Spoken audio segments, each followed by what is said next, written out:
Hello friends. Did you know nearly 80% of those who watch my videos aren't subscribed? If you enjoy these stories, please hit that subscribe button and leave a like. It really helps. Thank you for being here. By the way, where are you watching from? Let me know in the comments. The dispatcher sent the load request at 11:47 p.m., which should have been my first warning. Nothing good comes from a last-minute haul offer, especially when it is routed through back highways in western Pennsylvania. But the rate was decent, and my truck payment was due, so I took it. 42,000 pounds of industrial piping from a shuttered mill outside Pittsburgh to a distribution center in Wheeling. Straight shot, maybe 5 hours if I kept moving. Easy money, or so I thought. My name is Rylan Mercier, and I've been running these Appalachian routes for going on 12 years now. I know every truck stop, every way station, every shortcut between the Ohio River and the Allegheny Mountains. I know where the state troopers like to hide with their radar guns, and I know which roads turn to ice first when the temperature drops. What I did not know until that cold November night was that some roads in Pennsylvania are not meant to be found at all. I left the loading dock just after midnight. The mill was one of those sad, hulking places that had been rotting since the 80s, all rusted metal and broken windows. The crew that loaded my trailer worked in silence, moving like ghosts under flickering sodium lights. They had me sign the paperwork without making eye contact, and when I asked about the best route to Wheeling, the foreman just pointed south and told me to follow my GPS. Something about the way he said it made my skin prickle, but I shrugged it off. Mill towns breed their own kind of gloom, especially the dead ones. The first hour went fine. I took Route 51 south out of Pittsburgh, watching the city lights fade in my mirrors as the road climbed into the hills. Traffic was light, just a few cars and the occasional truck heading the opposite direction. The cab was warm, the engine was running smooth, and I had a thermos of truck stop coffee that was only slightly terrible. I settled into that comfortable rhythm that comes from 1,000 nights on the road, where your hands know the steering wheel and your eyes scan the mirrors without thinking. Around 1:30 in the morning, my GPS announced a faster route available. I glanced at the screen and saw it wanted me to take an exit coming up in 2 miles. Cutting over to some county road that would supposedly save me 20 minutes. The route looked indirect, winding through the mountains instead of following the valley, but 20 minutes is 20 minutes. I signaled and took the exit, leaving behind the last of the streetlights and the occasional gas station. The county road was narrow, barely wide enough for my trailer to clear the trees on both sides. The pavement was old and cracked, with frost heaves that made the whole rig shudder every few hundred yards. No centerline paint, no shoulder, just a dark tunnel of bare branches overhead and the white glow of my headlights pushing into the November night. I checked my mirrors out of habit and saw nothing but darkness behind me. No other traffic, no lights from distant farms, nothing but the red glow of my own taillights reflected in the trees. After about 15 minutes on that county road, the GPS told me to turn right onto what it called Backbone Ridge Highway. I had never heard of it, which was unusual. I pride myself on knowing these mountains, but there are always a few back roads that stay off the main routes. The turn was marked by a faded green sign so covered in moss and road grime that I could barely read it. The sign said Backbone Ridge Highway, Mile 0, and underneath in smaller letters, alternate route, use caution. I made the turn, and immediately the road changed. The pavement was different, older, with that smooth concrete surface they used back in the 30s and 40s. The road was wider than the county route, built for 2 lanes with enough room for vehicles to pass, but something about it felt wrong. There were no houses along this highway, no driveways, no mailboxes, no signs of human presence at all. Just the road cutting through dense forest, climbing higher into the mountains with each passing mile. The GPS showed me en route, with an estimated arrival time in Wheeling of 6:15 a.m. But the route on the screen looked strange, like the road was taking me in a wide arc that did not match the straight line I should be following. I tapped the screen a few times, thinking maybe the map was glitching, but it insisted this was the fastest way. The little blue dot representing my truck crawled along a thin gray line that seemed to curve through an area where no other roads existed. At mile 12, I saw the first odd thing. A historical marker stood beside the road, one of those brown signs with white lettering that state governments put up to commemorate local history. But as my headlights swept across it, I could see the text was faded to the point of being illegible, and the post was leaning at an angle like it had been standing there for 50 years without maintenance. I slowed down to read it, but the words were too faint, and I was past it before I could make out more than a few letters. The road kept climbing, winding through cuts in the rock where the builders had blasted through the mountain rather than going around. The cuts were deep, with sheer walls of exposed stone on both sides that rose 20 or 30 feet above the roadbed. Water seeped from cracks in the rock, leaving dark stains and patches of ice where the sun never reached. My headlights caught the glint of ice crystals and the occasional frozen waterfall clinging to the stone face. At mile 18, I passed the first abandoned structure. It was a stone building set back from the road, maybe an old toll house or maintenance station. The roof had collapsed years ago, leaving just 4 walls and empty window frames that stared out at the highway like hollow eyes. Vines had grown up over the walls, and small trees were pushing through what had once been the floor. As I drove past, my headlights illuminated the interior for just a moment, and I could have sworn I saw fresh tire tracks in the dirt inside the building. But that made no sense because there was no way to drive in there, and the tracks disappeared before I could look again. Mile 23 brought the first tunnel entrance sign. The sign was old, with that distinctive shield shape they used in the 40s, and the paint had faded to a dull cream color. Tunnel ahead, 3 miles, lights required, closed to heavy vehicles. I felt my stomach tighten when I read that last part. Closed to heavy vehicles meant closed to trucks like mine, but my GPS was still showing this as the active route, still counting down the miles to Wheeling, still promising I would arrive on schedule. I grabbed my CB handset and tried Channel 19, the main trucker channel. "This is Ryland Mercier eastbound on Backbone Ridge Highway. Anybody out there familiar with this route?" Static answered me, thick and heavy like the sound of rain on a metal roof. I tried Channel 17, then Channel 9, the emergency channel. Nothing but static on every frequency, and underneath the static, a low hum that might have been electrical interference or might have been something else.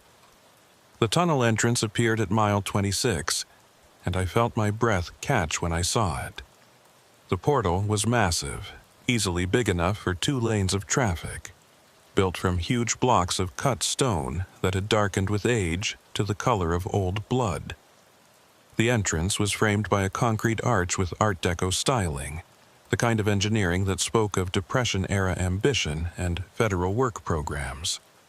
Above the arch, carved letters spelled out Mile 46 Bore, 1938, and underneath, in smaller letters that I could barely read, Abandoned, 1962, no entry. I hit my brakes, bringing the rig down to a crawl about 50 yards from the tunnel mouth. Every instinct I had was screaming at me to turn around, to back up until I found a wide spot in the road, to get off this highway and back to civilization. But behind me was 18 miles of narrow mountain road with no place to turn around an 18-wheeler, and ahead was a tunnel that my GPS insisted was the fastest route to my destination. The computer showed me going straight through, following a route that apparently did not care whether the tunnel was officially closed or not. I sat there for a full minute, engine idling, staring at that dark opening in the mountain. The tunnel mouth was completely black, with no lights visible inside. No reflection from emergency fixtures or maintenance lighting. It was like looking into a throat, a passage that swallowed light and offered nothing in return. The concrete around the entrance was stained with decades of water seepage, and dead vines hung from the arch like dried tendons.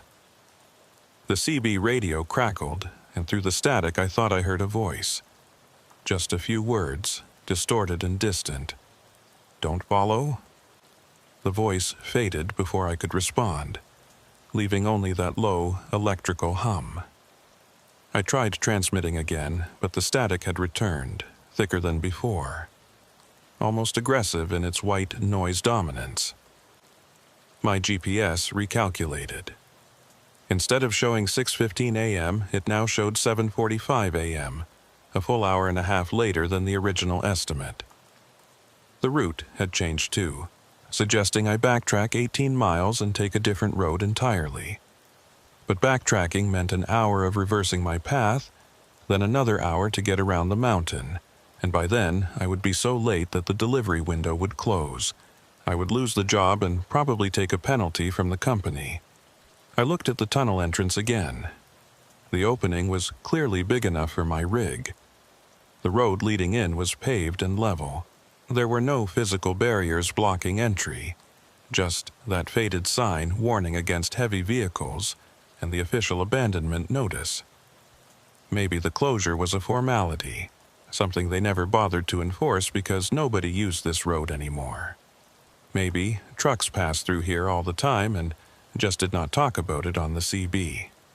I put the transmission in gear and eased forward. My headlights pushed into the tunnel mouth, illuminating concrete walls that were stained with mineral deposits and streaked with rust. The roadbed inside looked intact, with lane markings still barely visible under layers of grime.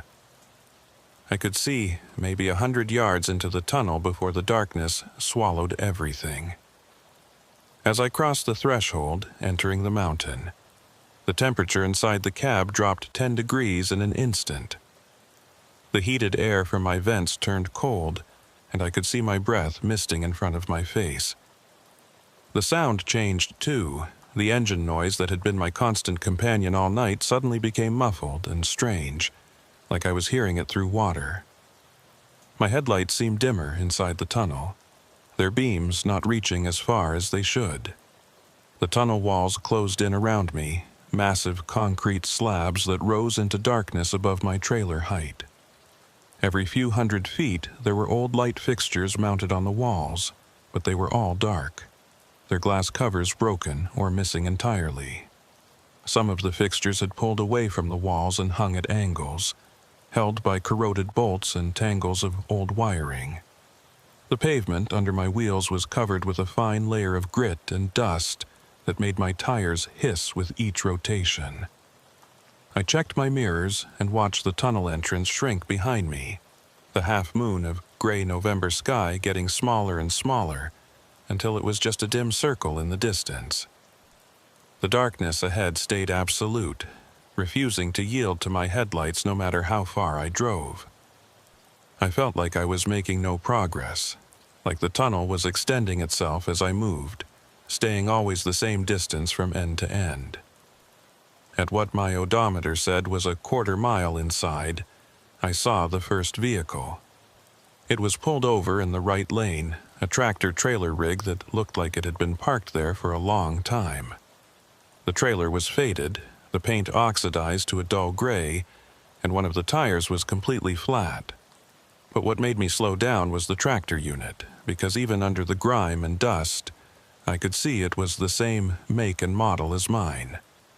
Same blue Kenworth, same year from what I could tell, same configuration.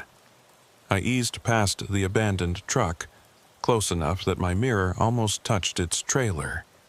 As I drew level with the cab, my headlights illuminated the driver's side door, and I felt my chest tighten. The door was open, hanging at an angle on broken hinges, and the interior was completely empty. No driver, no personal items, no trash or paperwork or any sign that anyone had ever sat in that seat. Just bare vinyl and exposed springs and a thick coating of dust that looked like it had been accumulating for years. But the license plate visible in my mirror as I passed stopped me cold. The plate was from Pennsylvania, current registration, and the number was only 3 digits different from my own plate. I checked my mirror again, thinking I had misread it in the poor light, but the numbers were clear. That truck had been registered within weeks of mine, had probably been bought from the same dealer, had probably run the same routes I ran. I accelerated, putting distance between me and the abandoned rig, trying to ignore the implications. Lots of trucking companies buy fleets of identical vehicles, I told myself. It was just a coincidence that this particular truck matched mine so closely. The fact that it was abandoned in a closed tunnel just meant someone had broken down here before the tunnel was officially closed, and they had never bothered to retrieve the vehicle. That was all. Nothing strange about it. The CB radio crackled again, and this time the voice was clearer. Rila and Mercier, do not stop. Do not look back. Keep moving forward. The voice was male, middle-aged, with an Appalachian accent. But there was something wrong with the cadence, like the words were being spoken too slowly, with too much space between each syllable. I grabbed my handset. Who is this? How do you know my name? Static filled the speaker for 5 seconds. Then the voice returned. Check your mirror. The truck you passed. Look at the door. Against every instinct, I glanced at my mirror. The abandoned truck was still visible behind me, maybe 300 yards back, illuminated by my taillights. The driver's door was closed now, hanging straight on hinges that had been broken just moments before. And standing beside the truck, barely visible in the red glow of my running lights, was a figure. Too far away to see details, but unmistakably human in shape, standing perfectly still, watching me drive away. I snapped my eyes back to the road ahead, my heart hammering against my ribs. The tunnel stretched out in front of me, the headlights showing nothing but more concrete and darkness, an endless road. I pushed the accelerator down, feeling the engine respond, hearing the turbo spool up as I gained speed. 45 miles per hour, 50, 55. The tunnel walls blurred past, and the darkness stayed constant, never retreating, never revealing an end. The CB radio spoke again, the same voice, the same wrong cadence. You should not have come here, Rylan. This tunnel does not lead out, it only leads deeper. You will understand soon. Everyone does, eventually. I switched off the CB radio, cutting the voice mid-sentence. But even in the silence that followed, I could still hear that low electrical hum, coming from everywhere and nowhere, resonating through the tunnel like the mountain itself was breathing. My GPS had stopped working entirely, the screen frozen on a loading symbol that spun endlessly without resolving. The tunnel continued, the walls pressing in, the darkness ahead absolute and hungry. And somewhere behind me, growing closer with each passing second despite my speed, I could hear the sound of another engine, the distinctive rumble of a diesel motor that matched my own exactly, following me deeper into the mountain where no light had reached in 60 years. I kept my foot on the accelerator, pushing the rig up to 60 miles per hour, which was faster than I should have been going in an abandoned tunnel with questionable pavement. But the sound of that other engine behind me was getting louder, closing the distance despite my speed. I could hear it clearly now over the rumble of my own motor, a perfect mirror of my diesel's rhythm, matching me gear for gear, revolution for revolution. My odometer said I had been inside the tunnel for 2 miles, which meant I should be approaching the far end soon. Most tunnels through the Appalachians run between 1 and 3 miles, cutting through a single ridge rather than boring for extended distances. But the darkness ahead showed no sign of ending, no hint of the gray, pre-dawn light that should be waiting on the other side of the mountain. Just more concrete, more shadows, more road disappearing into nothing.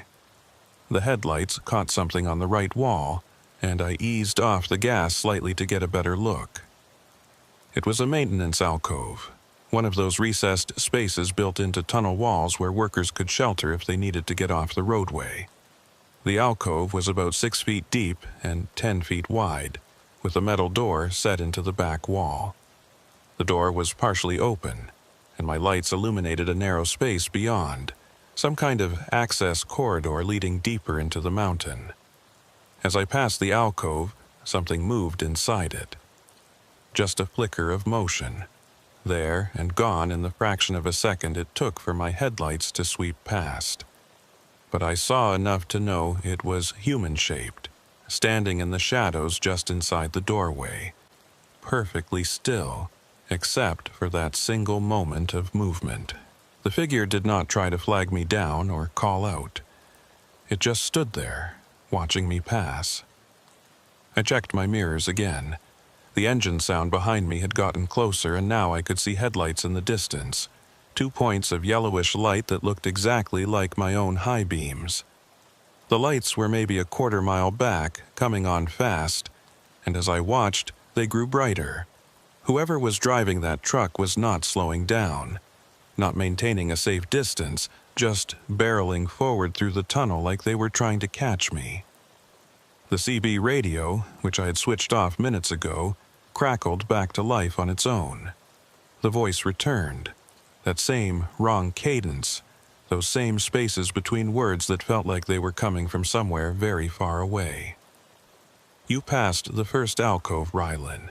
There are 47 more between here and the end. In each one, you will see someone you know. Someone who drove this tunnel before you. Someone who never left. I reached for the CB to shut it off again, but before I could hit the power button, the voice continued. The truck behind you is yours, Rylan. Same make, same model, same registration. It has been following you since you entered. It has always been following you. It will follow you all the way to the end, and then you will understand.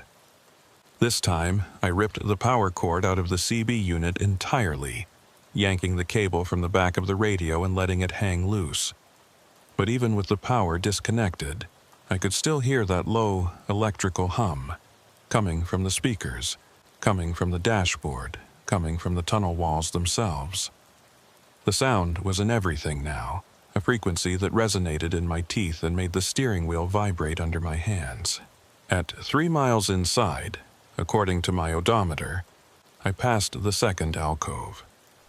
This time, I tried not to look, tried to keep my eyes fixed on the road ahead, but peripheral vision is a cruel thing.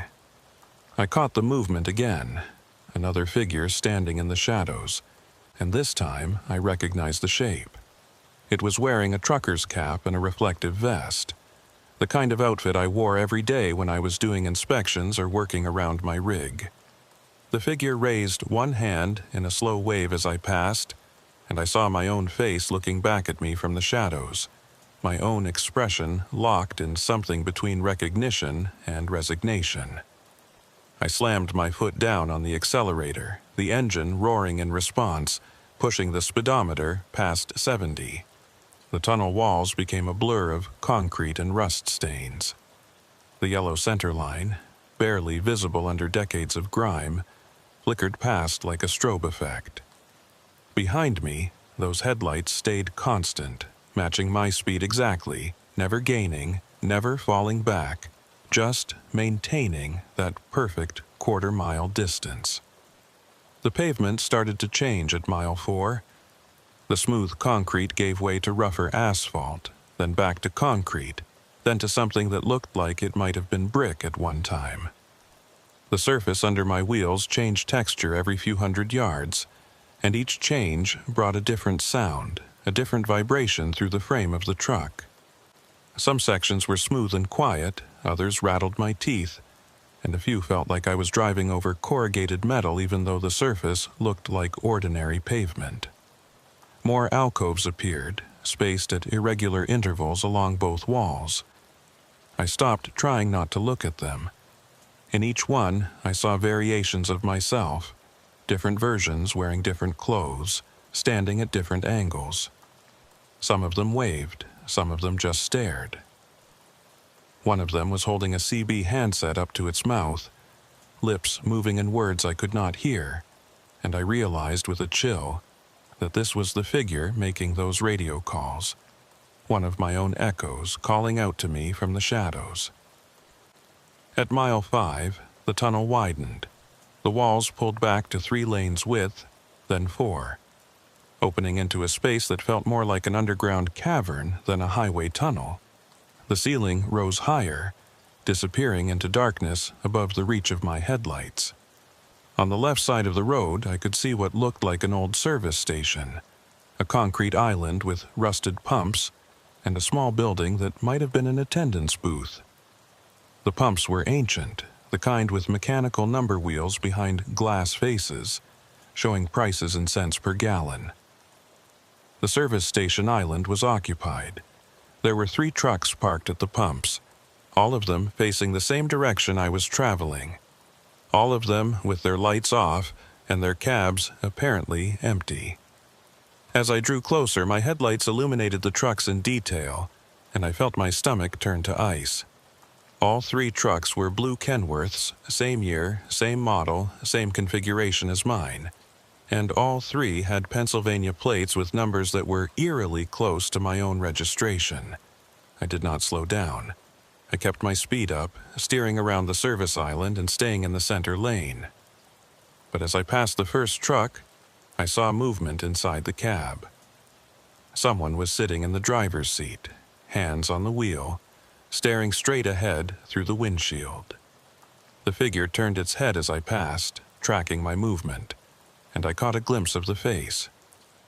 It was me again, but older, worn down, with eyes that had seen too much and a face that had forgotten how to show emotion. The second truck was the same. Another version of me behind the wheel, this one younger, wearing the clothes I had worn 5 years ago when I first started running these mountain routes. The third truck had someone who looked exactly like I did right now, wearing the same jacket, the same cap, the same expression of confused fear that I could feel on my own face. Past the service island, the tunnel began to narrow again, the walls closing in from 4 lanes back to 2. The ceiling lowered, pressing down until I could almost imagine I felt its weight on top of my trailer. The air inside the cab had gotten colder still, and now I could see ice forming on the inside of my windshield. Frost creeping in from the edges despite the heater running at full blast. At mile 6, I hit a section of standing water. The tunnel floor dipped slightly, creating a low spot where water had collected, probably from seepage through the mountain above. The water was only a few inches deep, but driving through it sent up sheets of spray that crashed against my windshield and momentarily blinded me. When the wipers cleared the glass, I saw that the tunnel ahead had changed. The walls were no longer concrete. They had become rough stone, the original rock face of the mountain, with tool marks still visible where workers had drilled and blasted. This section of the tunnel looked older than the rest, primitive, like I had driven backwards through time into an earlier era of the construction. Support timbers lined the walls, massive wooden beams that had turned black with age, and the ceiling was reinforced with arched ribs of rusted metal. The headlights behind me disappeared. I checked my mirrors and saw only darkness where those pursuing lights had been, as if the truck following me had simply stopped existing. But the engine sound remained, still perfectly synchronized with my own motor, still coming from somewhere behind me in the tunnel. I could hear it clearly, a diesel rumble that seemed to come from the walls themselves now, resonating through the stone. More alcoves passed by, and in each one I saw variations on a theme. Myself in different situations, different states. One version was slumped against the alcove wall, clearly exhausted or injured. Another was pacing back and forth in the small space, hands gesturing like he was arguing with someone I could not see. A third was standing perfectly still, arms at his sides, staring directly at me as I passed, and I noticed with horror that this version was not breathing. His chest perfectly motionless, his eyes reflecting my headlights like an animal's eyes caught in the dark. The CB radio, still unplugged, crackled with life again. But this time, it was not the strange voice with the wrong cadence. It was my own voice calling out from the speakers. "Rylan, this is Rylan. Mile 46 bore is a loop. There is no exit. The tunnel curves and you have been driving in a circle. Check your fuel gauge." I looked at my fuel gauge and felt panic surge through my chest. I had started the night with 3/4 of a tank, enough for the entire trip to Wheeling with fuel to spare. But now the needle was sitting just above a 1/4 tank. I had burned through half my fuel driving through this tunnel, which should have been impossible. At the speed I was traveling, I should have gone 150 miles or more, but my odometer insisted I had only covered 6 miles since entering the tunnel. The road began to climb, tilting upward at a slight grade that I could feel in the engine's response. The tunnel curved to the right, a gentle arc that suggested I was following the contour of the mountain ridge. The walls closed in tighter, until my mirrors were only a foot from the concrete on either side. I had to slow down, dropping to 40 miles per hour, then 30, as the clearance got narrower and narrower. At what my odometer said was mile 7, I saw the crash. A truck had jackknifed across both lanes, the trailer angled sideways and the tractor unit pushed up against the right wall. The truck was old, older than the ones I had seen at the service island, maybe from the 50s or 60s based on the rounded cab design and the faded paint scheme.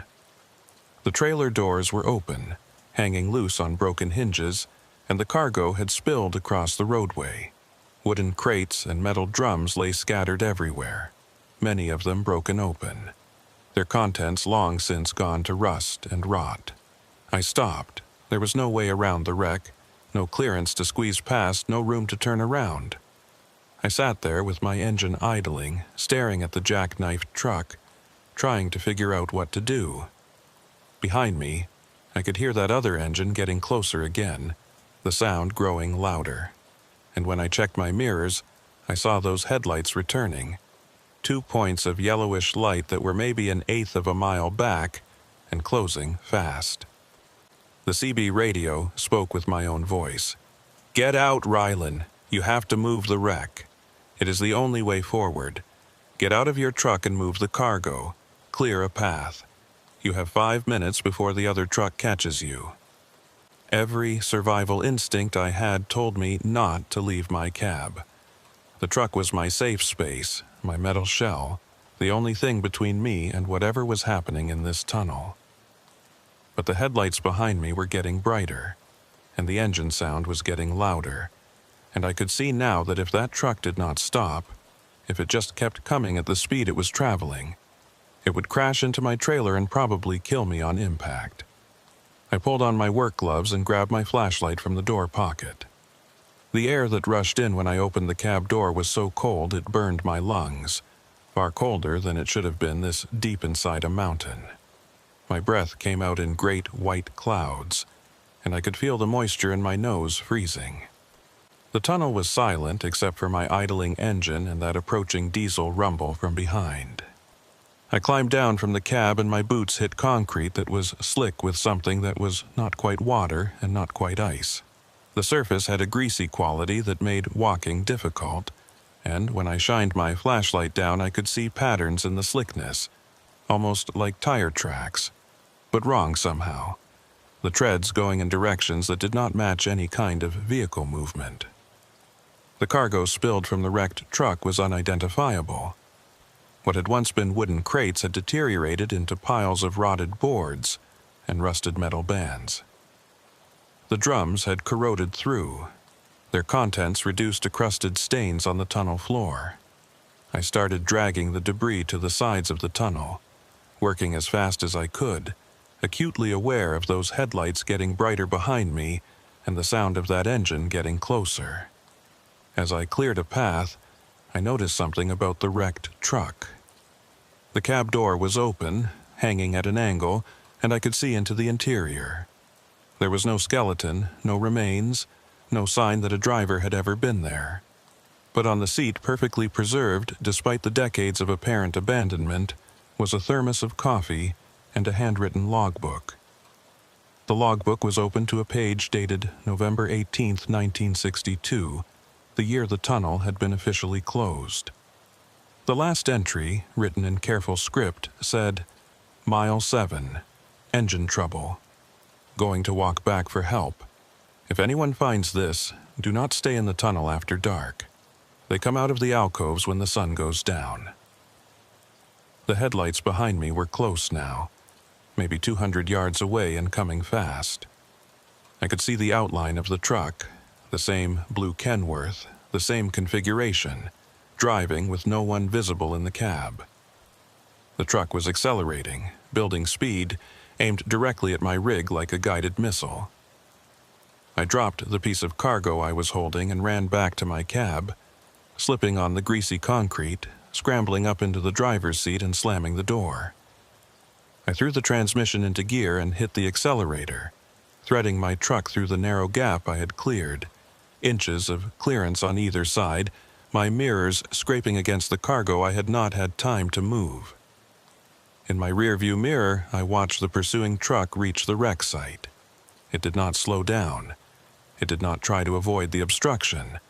It just drove straight into the jackknifed trailer at full speed, and the sound of the impact was like thunder, echoing through the tunnel, reverberating off the walls. But when I looked back a second later, expecting to see twisted metal and scattered cargo, I saw nothing.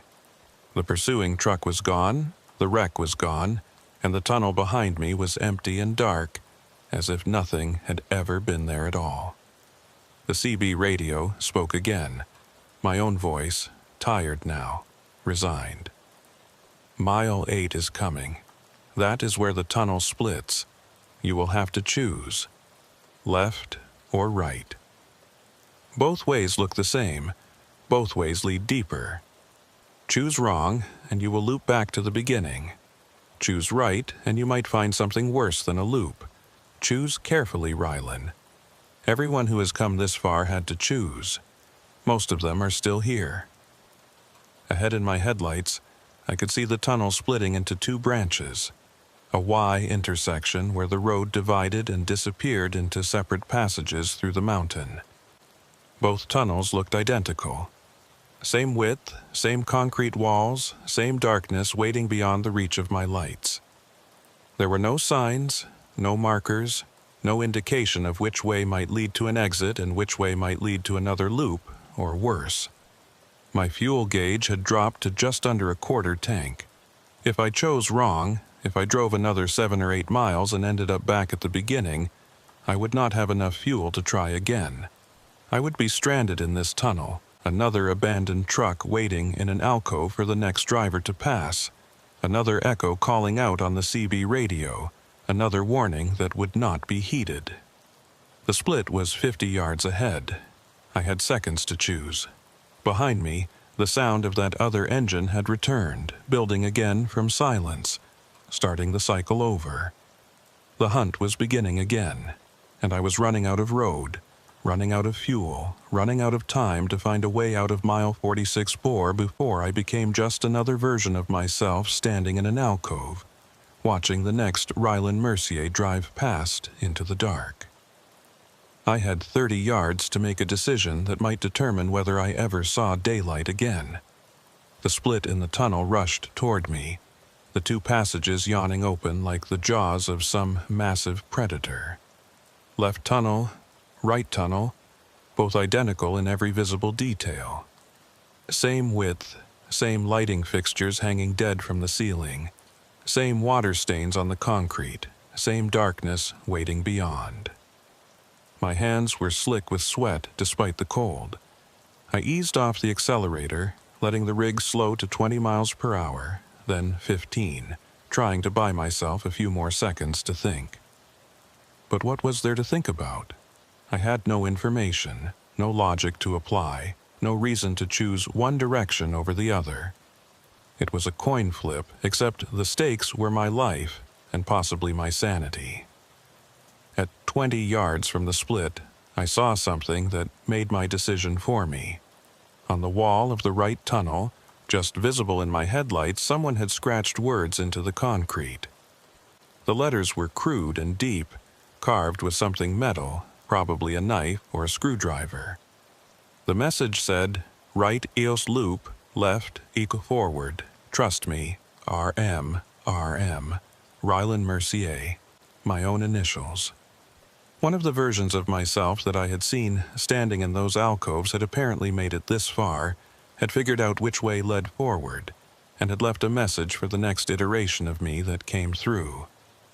Or it was a trap, a lie carved into stone by something that wanted me to choose left, wanted me to drive deeper into whatever waited in that direction.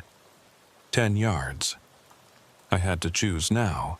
The engine behind me was getting louder, building toward that crescendo that meant the pursuing truck would soon come into view. I thought about the logbook I had seen in the wrecked truck. The entry from 1962, warning about things that come out of the alcoves after dark. I thought about all the versions of myself I had seen, all the echoes standing in the shadows, watching me pass. If one of them had left this message, maybe they were trying to help.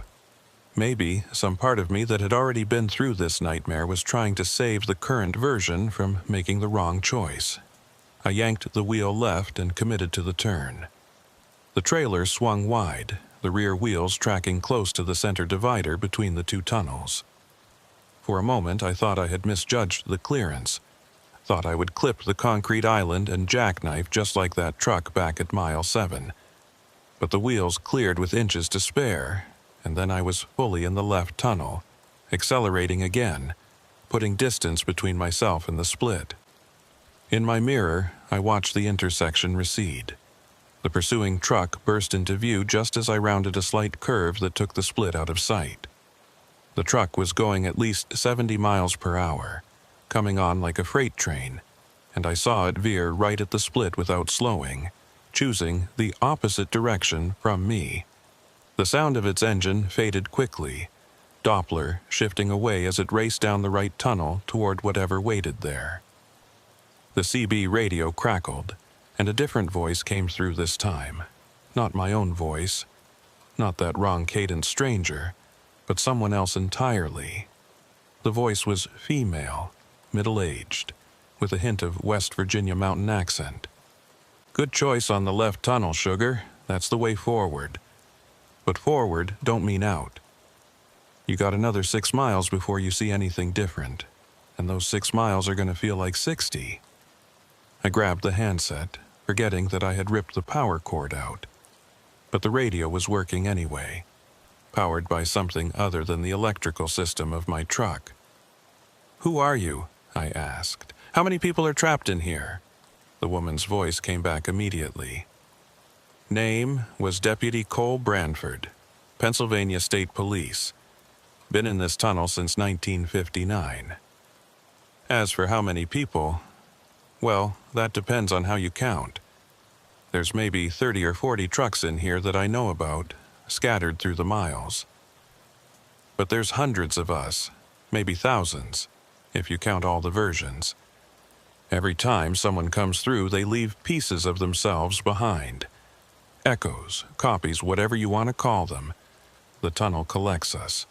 "Branford," I said, my mind racing. "That's not a woman's name. You said Deputy Cole Branford." A pause, then something that might have been a laugh. "Did I say Cole? I meant Maeve. Maeve Huxley. I get confused sometimes. Been down here so long the details start to blur. Sometimes I forget which name I had before I came in here. Point is, you made the right choice. Left tunnel leads to mile 14, and that's where things change." The tunnel had begun to slope downward, descending deeper into the mountain. The grade was slight but noticeable, maybe 3 or 4 degrees. enough that I had to tap the brakes occasionally to keep my speed under control. The walls here were different from the earlier sections, lined with white ceramic tiles like an old subway station. Many of the tiles had fallen off, leaving dark rectangular gaps that looked like missing teeth in a rotted smile. At what my odometer claimed was mile 9, I passed another maintenance alcove. This time I did not see myself standing in the shadows. Instead, I saw a woman in a highway patrol uniform standing at attention with her hands behind her back. As my headlights swept across her, she snapped a salute, the gesture crisp and formal. Her face was too far away to see clearly, but I could make out enough detail to see that she was smiling, and the smile was not friendly. "That's me you just passed," the voice on the CB said. Or one of me, anyway. I got 47 copies of myself scattered through this tunnel, one in every alcove from here to mile 14. We all remember the day I drove in here, chasing a speeder who ran into the tunnel to avoid a ticket. I followed him in, and neither of us ever came back out. My patrol car is parked at mile 11. You'll see it when you get there. "What's at mile 14? I asked. "You said that's where things change." "The pumping station," Maeve said. "That's where the tunnel breathes. You'll understand when you get there. Just keep driving, keep your speed steady, and whatever you do, don't stop if you see someone waving at you from the roadway. The echoes that walk around outside the alcoves, they're the dangerous ones. They're the versions of us that forgot they were echoes and think they're still alive. They'll try to get you to stop, try to get you to help them, and if you do, they'll pull you out of your truck and take your place. That's how the tunnel grows.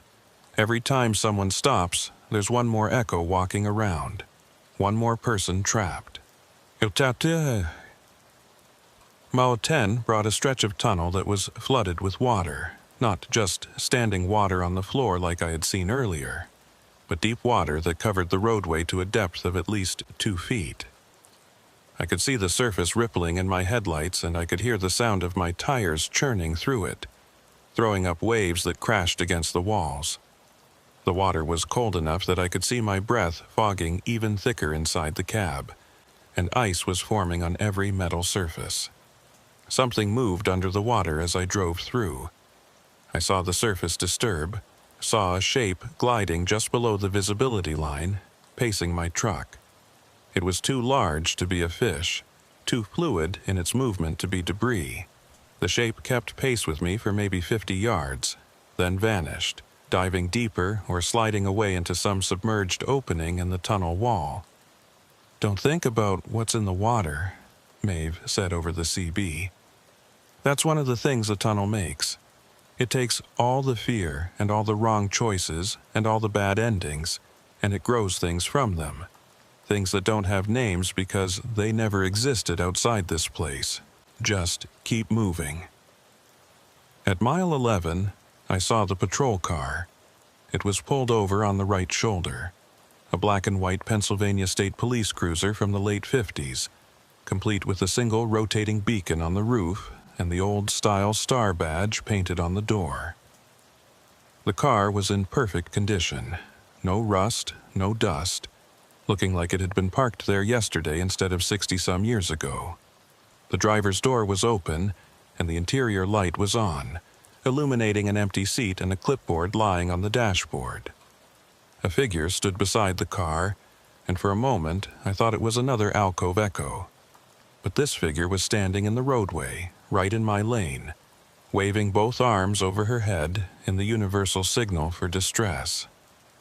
As I got closer, I could see it was a woman in a highway patrol uniform, and she was shouting something I could not hear over the engine noise. "That's another me," Maeve said on the CB. "That's the me that thinks she can still flag down help, still thinks someone will stop and give her a ride out of here. Don't slow down, don't make eye contact, just drive past her like she's not there." I kept my speed steady at 40 miles per hour. The figure in the roadway did not move as I approached. She just stood there waving, shouting, and as I got close enough to see her face clearly, I saw the desperation in her eyes, the absolute certainty that I would stop and help her. When it became clear that I was not slowing down, her expression changed from hopeful to angry, and she stepped aside at the last possible second, letting me pass. In my mirror, I watched her recede. She had turned to face my direction, and she was running after my truck now, sprinting at a speed that no human should be able to maintain. She was gaining on me, closing the distance despite my 40-mile-per-hour pace, and I could see her mouth moving, forming words that I was glad I could not hear. I pushed the accelerator down, bringing my speed up to 50, then 60. The running figure fell behind, unable to match the increased pace, and eventually she disappeared from my mirrors, swallowed by the darkness behind me. But I could still hear her on the CB radio, breathing hard, gasping between words. "You should have stopped. You should have helped me. Now I'll have to wait for the next one. I'll have to wait here until someone else comes through. Do you know how long the waits are between trucks? Do you know what it's like to stand in this tunnel for months, for years, waiting for headlights to appear?" I switched the CB to a different channel, but her voice followed me, bleeding through on every frequency. Channel 19, Channel 17, Channel 9, all of them carried the same desperate gasping pleas. I turned the volume all the way down, but I could still hear her, the sound coming from the speaker even with no power, even with the volume knob twisted to 0. Mile 12 was marked by a change in the tunnel's atmosphere. The air became thicker, harder to breathe, like the oxygen content had dropped.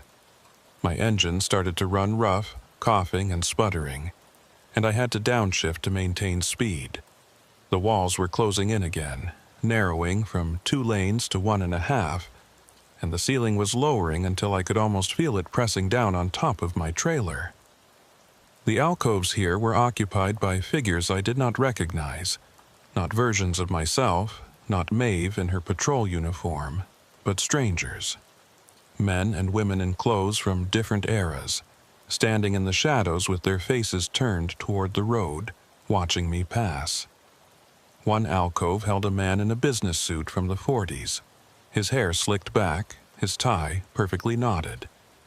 Another held a woman in a waitress uniform from a roadside diner, her apron still white despite the decades. A third held a young man in a military uniform, army greens with corporal stripes looking like he had just stepped out of a World War II recruiting poster. "Those are the passengers," Maeve said, her voice cutting through the static. "The people who were riding with the drivers when they came in. The tunnel takes everyone. Drivers, passengers, hitchhikers, stowaways. Everyone leaves an echo." At mile 13, my fuel gauge hit the red zone. The low fuel warning light came on, a bright orange icon that felt like a countdown timer. I had maybe 20 miles of range left, maybe less if I had to keep driving at high speed. If Maeve was right about mile 14 being where things changed, I needed to get there soon, before my diesel ran out and I became another abandoned truck waiting in the darkness. The tunnel began to widen again, opening into a large chamber that felt more like an underground parking garage than a highway tunnel. The ceiling rose to at least 50 feet above the roadway, supported by massive concrete pillars that marched away into the shadows. Between the pillars I could see other vehicles, cars, trucks, buses, motorcycles, all of them parked at odd angles, all of them dark and apparently abandoned. And then I saw the pumping station. It was built into the far wall of the chamber, a huge industrial structure with pipes and valves and machinery that looked like it belonged in a power plant or a water treatment facility. The machinery was running, pistons moving, pumps cycling, valves opening and closing in a rhythm that I could feel through the floor of my truck. The sound was immense, a deep, thrumming pulse that made the air vibrate and set up sympathetic vibrations in my body. The road led directly toward the pumping station, threading between the parked vehicles and the concrete pillars. I could see an opening on the far side of the machinery, another tunnel entrance that presumably led forward to mile 15 and beyond. But between me and that opening, standing in the roadway directly in front of the pumping station, was a figure. It was me, not an echo in an alcove, not a distant version glimpsed in mirrors, but me standing in the road, wearing the exact same clothes I was wearing right now, down to the stitching on my jacket. The figure raised one hand in a stopping gesture, palm out, and I could see my own face clearly in my headlights. The expression was calm, almost peaceful, completely different from the fear and confusion I knew was showing on my real face. "That's the choice point," Maeve said over the CB. "That's where you decide if you're going to keep being you, or if you're going to become something else. The you standing in the road is the version that gave up, that accepted the tunnel, that stopped trying to get out. If you hit him, if you drive right through him, you keep moving forward, but you'll carry him with you. You'll have killed a version of yourself, and that's a weight that most people can't bear." "What if I stop?" I asked. "What if I try to talk to him?" "Then he gets in your truck, and you become him. You swap places. He drives out, and you stand in the road waiting for the next version to come through. That's how the tunnel works. It offers you a way out, but someone has to stay behind. Someone always has to stay behind." The figure in the road had not moved. He was just standing there, waiting, watching me approach with his eyes that were my eyes, with a face that was my face, with hands that I knew were identical to my own, down to the scars and calluses from 12 years of driving truck. Behind him, the pumping station pulsed and throbbed, the machinery breathing in and out, and I understood finally what Maeve had meant. The tunnel was alive, it was breathing, and every person trapped inside was part of that breath, part of the rhythm, part of the thing that kept this impossible place existing between the miles. I was 50 yards from the figure. My fuel light was glowing brighter, more insistent. Behind me, I could hear that other engine sound returning, the pursuing truck building up speed again, coming for another pass. I had seconds to decide, stop and trade places, let him drive my truck out while I stayed behind to wait for the next Ryland Mercier. Or drive forward, drive through him, kill a version of myself and carry that weight for whatever remained of my life. The steering wheel was slick under my sweating palms. The figure in the road lowered his hand, no longer signaling me to stop. Instead, he folded his arms across his chest and smiled, and the smile was sad and knowing and accepting. He was giving me permission. He was telling me it was okay to choose, whatever I chose. He had already made his peace with being the echo, with being the version that stayed behind. I pressed down on the accelerator. The engine responded with a surge of power, and the truck leaped forward, closing the distance. 40 yards, 30 yards, 20 yards. The figure did not move, did not try to get out of the way. He just stood there watching me come, that sad smile still on his face, and at 10 yards I closed my eyes because I could not watch myself die even if the version dying was not quite real, not quite me. Just an echo that the tunnel had made from my fear and my desperation. The impact never came. I felt nothing, no thud of collision, no resistance from hitting a body. When I opened my eyes a second later, the figure was gone, and I was through the opening on the far side of the pumping station, entering mile 15 with my fuel gauge sitting just above empty and the sound of machinery fading behind me. The CB radio spoke in my own voice, calm and peaceful. "You made it through. Most people don't. Most people stop and trade places, but you kept going, and now you're past the choice point. Mile 15 to mile 20 is the last stretch. That's where the tunnel decides if it's going to let you out or keep you forever. Good luck, Rylan. You're going to need it. The tunnel ahead was completely dark, my headlights barely penetrating the blackness. And somewhere in that darkness I could hear voices, hundreds of them, maybe thousands, all calling out my name in unison, beckoning me forward into the final miles of Mile 46. Bore. Mile 15 began in absolute darkness, the kind of black that swallows light rather than simply reflecting none. My headlights seemed to bend around something in the air, curving away from the road ahead, leaving only a dim, gray glow that barely illuminated 10 feet in front of my bumper. I had to slow to 20 miles per hour just to see where the road was going, and even then I was driving mostly by feel, sensing the walls on either side more than seeing them. The voices I had heard were clearer now. They were not calling my name anymore. Instead, they were reciting things I had said, conversations I had had, thoughts I had kept private. I heard my own voice telling my daughter I would be home for her birthday 3 years ago, a promise I had broken because of a delayed load. I heard myself arguing with my dispatcher about pay rates. I heard the private words I had spoken to my wife on the phone last week, telling her I was tired of the road, tired of the loneliness, thinking about finding a local job that would let me sleep in my own bed every night. The tunnel was playing back my life, pulling memories out of my head and broadcasting them through unseen speakers. Every regret, every broken promise, every moment of weakness or doubt or fear. The voices overlapped, creating a cacophony that made it hard to think, hard to focus on the simple task of keeping the truck between the lines. At mile 16, the road surface changed to something that felt like metal under my tires.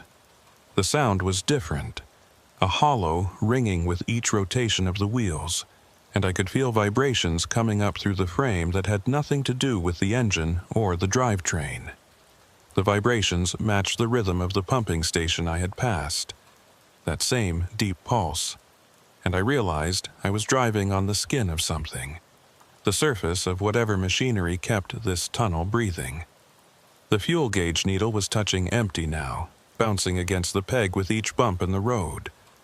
The low fuel warning light had stopped blinking and gone solid, and I could feel the engine starting to surge as it sucked the last drops from the tank. Maybe 5 miles of range left, maybe less. I was in a race between my remaining fuel and the end of the tunnel, and I had no idea which would run out first. More alcoves appeared, but these were different from the earlier ones. The figures standing in them were not still anymore. They were moving, pacing, gesturing, calling out words I could not quite hear. Some of them were trying to climb out of the alcoves, pulling themselves up onto the roadway, and I had to swerve around them, dodging bodies that may or may not have been solid, may or may not have been real. One figure made it fully onto the road before I reached him. It was an old man in coveralls and a plaid shirt, the kind of outfit a farmer or a mill worker might wear. He stood in my lane with his hand up, palm out, and his mouth was moving rapidly. As I got closer, I could hear what he was saying, the same phrase repeated over and over. "It won't let you out. It won't let you out. It won't let you out." I swerved around him, my trailer wheels passing within inches of where he stood. In my mirror, I saw him turn to watch me pass, still repeating that phrase, his hand still raised in warning or farewell. Then he stepped back into an alcove and vanished into the shadows like he had never been there at all. The CB radio crackled with Maeve's voice again, but now she sounded different. The West Virginia accent was gone, replaced by something flatter, more mechanical. Mile 17 is where most people run out of fuel. That's by design. The tunnel measures how much diesel you have when you enter, and it adjusts the distance to make sure you run dry right around here. When your engine dies, you have 2 choices: walk forward in the dark, or wait in your truck for the echo collectors to find you. "What are echo collectors?" I asked, my voice hoarse from breathing the cold, thick air. The things that maintain the tunnel. The things that gather up the new echoes and place them in alcoves. Nobody's ever seen one clearly. They stay in the dark parts, in the spaces between the lights, but everyone who runs out of fuel eventually meets them. That's when you become permanent. That's when you stop being a person trapped in the tunnel and start being a part of the tunnel itself. My engine coughed, stuttered, caught again. The fuel pump was pulling vapor now, pulling the last fumes from a tank that had somehow held 40 gallons when I entered and now held nothing. I downshifted, trying to maintain momentum, trying to squeeze every last yard out of the remaining fuel. The speedometer dropped to 15 miles per hour, then 10, then 5. At mile 18, I saw the other trucks. There were dozens of them, parked along both sides of the tunnel in a silent convoy that stretched as far as my dying headlights could show. Every truck was a big rig, tractor-trailers of different makes and models from different eras. Some looked new, their paint still glossy, their chrome still bright. Others were decades old, showing rust and decay, but all of them had one thing in common. They were all blue Kenworths, or Peterbilts, or Freightliners. All of them the same basic configuration as mine. Like the tunnel had a preference, a pattern it followed when choosing which trucks to swallow. Figures moved between the trucks, walking up and down the line, checking door handles, peering into windows. Some of them were wearing trucker gear, jeans and flannel shirts and ball caps with company logos. Others wore different clothes, business suits and dresses and military uniforms. But all of them moved with the same shuffling gait, the same mechanical purposefulness, like they were following a script they had performed 1,000 times before. My engine died. The sound that had been my constant companion since entering the tunnel 12 years ago simply stopped, leaving behind a silence so complete it felt like a physical weight pressing against my eardrums. The dashboard lights flickered once, twice, then went dark. The heater shut off. The only light remaining was the pale glow of the battery-powered emergency lamp mounted above my sleeper berth. I sat in the sudden quiet, listening to my own breathing, feeling my heart hammering against my ribs. Through the windshield, I could see those figures still moving between the parked trucks, and now some of them had stopped and turned to face my direction. They knew I had stopped. They knew my engine was dead. They were starting to move toward me, not hurrying, just walking with that same steady shuffle, converging on my truck like moths drawn to the last light in a dying world. The CB radio spoke one more time, and this time I recognized the voice immediately. It was my own, but older, worn down, exhausted beyond anything I had ever felt. Get out and walk, Rielan. You've got maybe 2 miles to the actual exit. It's still there, still real, still leads out to Route 60 about 10 miles south of where you entered. But you have to walk. You have to leave your truck behind. And you can't look back. Whatever you hear behind you, whatever calls your name, whatever sounds like someone you know, you can't look back. That's the last test. That's how the tunnel knows if you're strong enough to leave. I grabbed my flashlight, my wallet, my phone that had stopped working miles ago. I left everything else, all my personal items, the logbook, the paperwork for the load I would never deliver. I opened the driver's door and dropped down to the pavement, my legs shaking from adrenaline and fear, my boots hitting concrete that felt wrong, too soft, too warm, like I was standing on skin rather than stone. The figures were closer now, maybe 50 yards away, close enough that I could see their faces in the glow of my flashlight. I recognized some of them. The old man in coveralls who had warned me the tunnel would not let me out.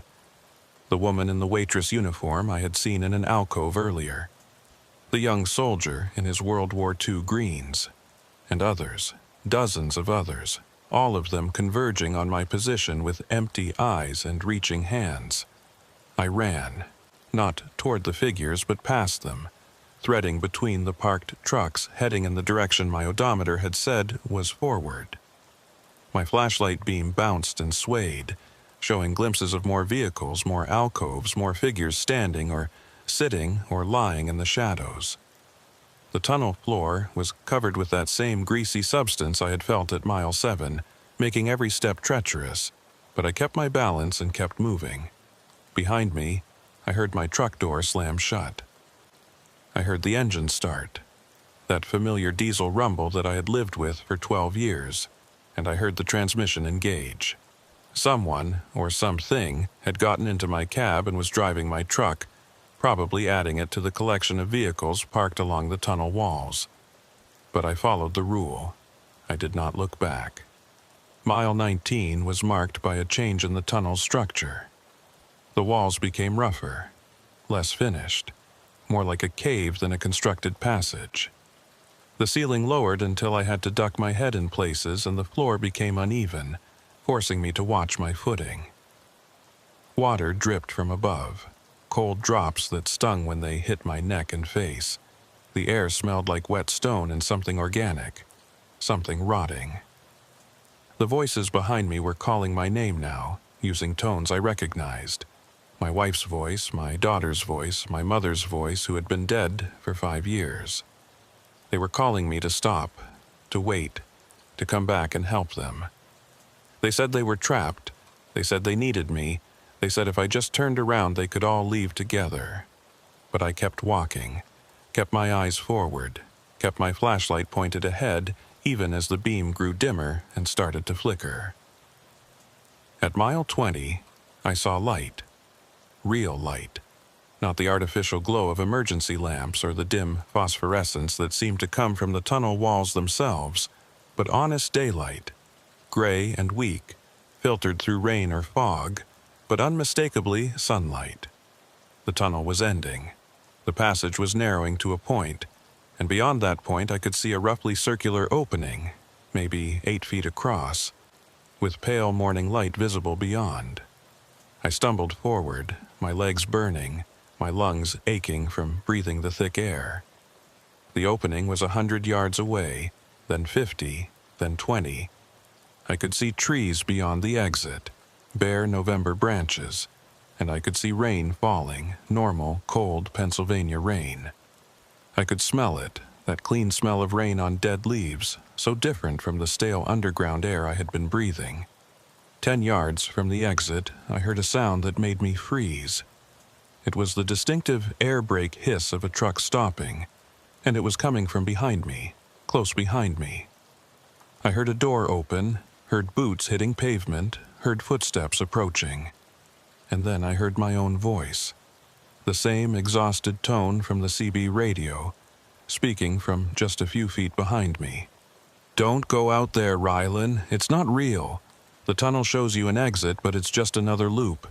If you go through, you'll end up back at the entrance, back at mile 0, and you'll have to drive through again.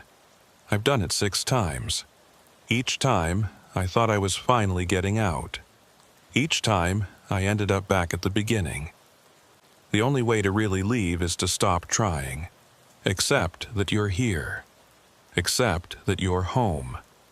This is where you belong now." Every fiber of my being wanted to turn around, wanted to see if that really was me standing behind me, wanted to verify the source of that voice. But I remembered the rule. Do not look back. Whatever you hear, whatever calls your name, do not look back. I took a step forward, then another. My eyes locked on that circle of gray daylight ahead. The voice behind me became urgent, almost panicked. "Rylan, stop. I'm you. I'm the real you. You're the echo. You're the version that thinks it's real, but you're not. If you go through that opening, you'll cease to exist. I'm trying to save you." 5 yards to the exit. I could feel the temperature changing. Could feel real cold air flowing in from outside, pushing back against the warm, sick air of the tunnel. I could hear the rain more clearly now, that soft patter on leaves and earth that meant I was about to leave this underground nightmare. The footsteps behind me broke into a run. "Don't do it! Don't go through!" I lunged forward, diving through the opening, tucking my shoulders and rolling as I hit wet grass on the other side. I came up on my knees in the rain, gasping, and spun around to look at the tunnel entrance I had just exited. There was nothing there. No tunnel mouth, no opening in the mountain, no trace of the passage I had just walked through. I was kneeling in the middle of a forest, surrounded by bare trees and underbrush, with rain soaking through my clothes. Behind me was only more forest, the hillside unbroken by any kind of man-made structure. I stood on shaking legs and turned in a circle, trying to orient myself. The forest looked wrong somehow, the trees too close together, the undergrowth too thick. And in the distance, through the rain and the bare branches, I could see a road, a paved road with faded lane markings, climbing up into the hills. I walked towards the road, pushing through the brush, my wet clothes clinging to my skin. When I reached the pavement, I looked both ways and felt my stomach drop.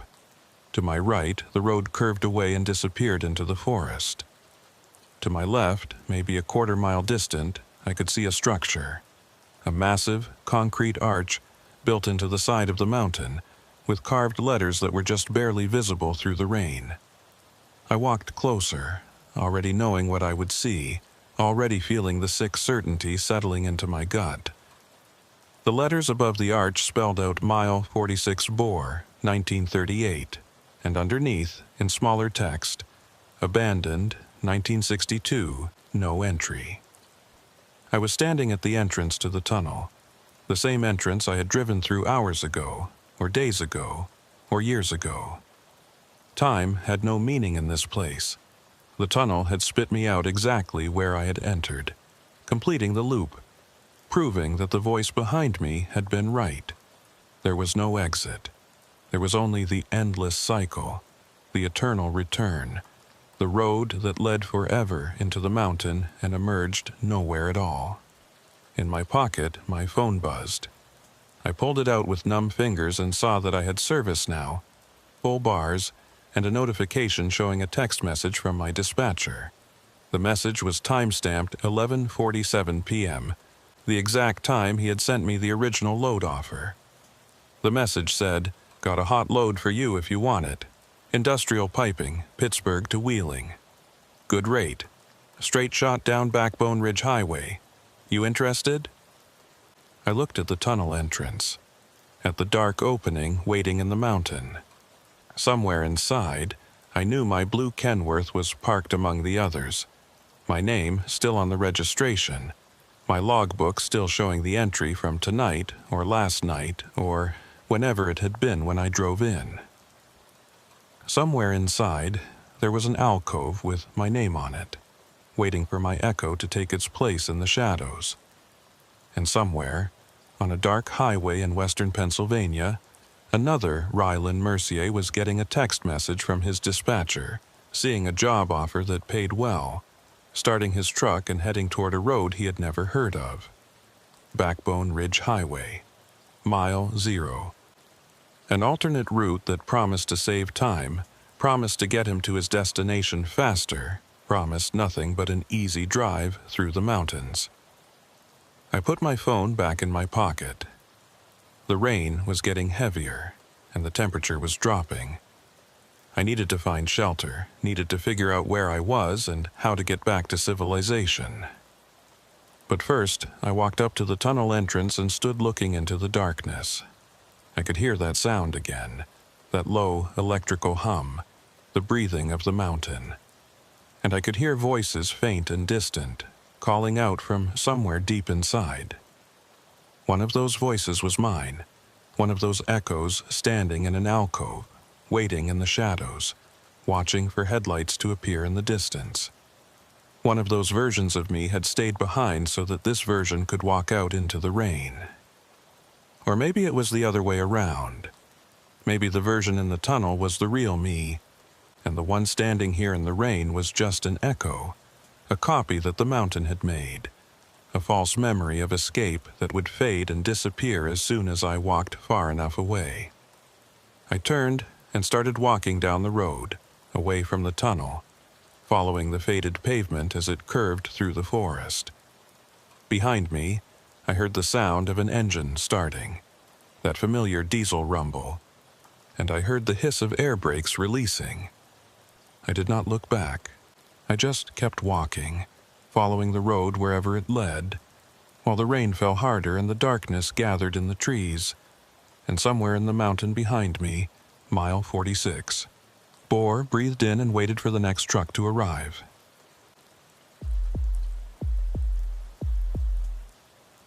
My name is Harlan Yates, and I have been hauling freight through the Colorado Rockies for 16 years.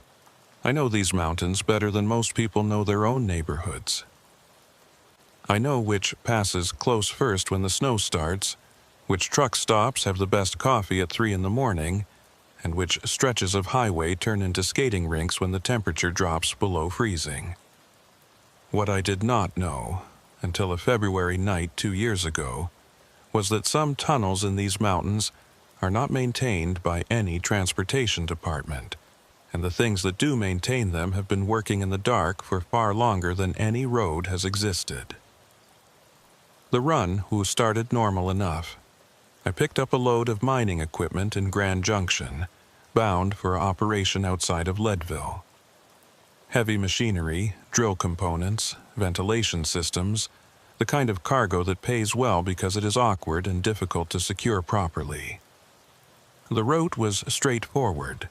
Highway 70 east through Glenwood Canyon, then south on 91 through the high country.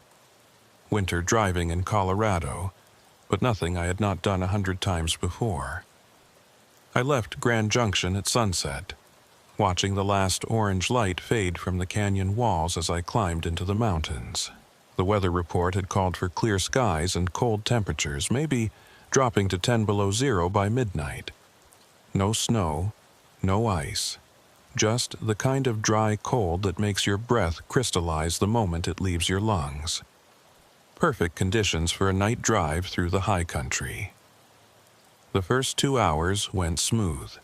Traffic was light, just a few passenger cars and the occasional truck heading the opposite direction.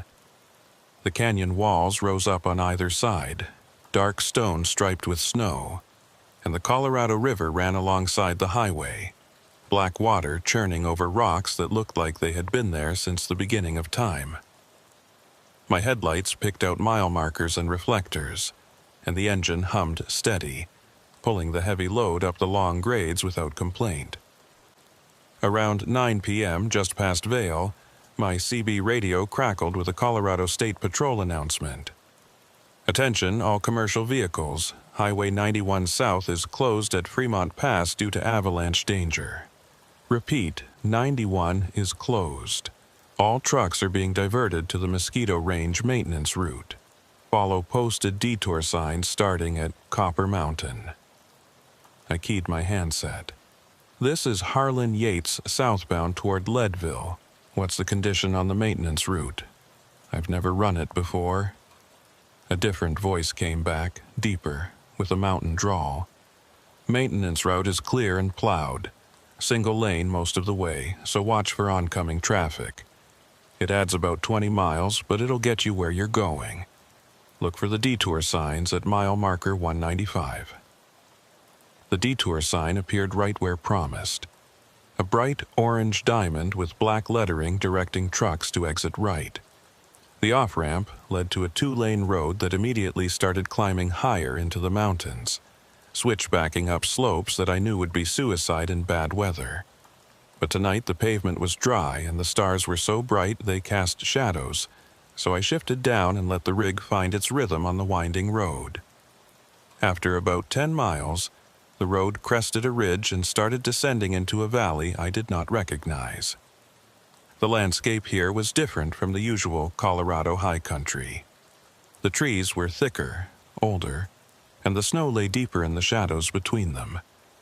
There were no signs of civilization, no power lines, no distant lights from ranch houses or ski resorts. Just wilderness, dark and empty, with the road cutting through it like a scar. The CB radio crackled again, but this time the voice was broken up by static. Maintenance portal at mile marker 12, single lane through.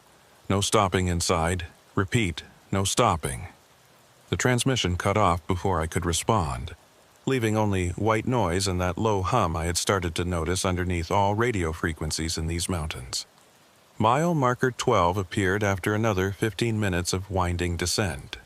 The marker was old, a wooden post with faded paint, and next to it stood a larger sign that I had to slow down to read in my headlights. Echo Maintenance Portal, built 1952, single lane, 2.4 miles, headlights required. Emergency parking bay at 1.2 miles. The tunnel entrance was cut into the side of the mountain, a rough rectangular opening about 15 feet high and 12 feet wide. The portal was framed with timbers that looked like they had been there since the 50s. Massive beams dark with age and mineral stains. Above the entrance, carved into the rock, were the words Echo Portal and a date, 1952-1962. I slowed to a crawl, studying the entrance. Something about those dates bothered me. Built in 1952, but the end date was 1962, which suggested the tunnel had only been in active use for 10 years before being converted to a maintenance route. That was unusual.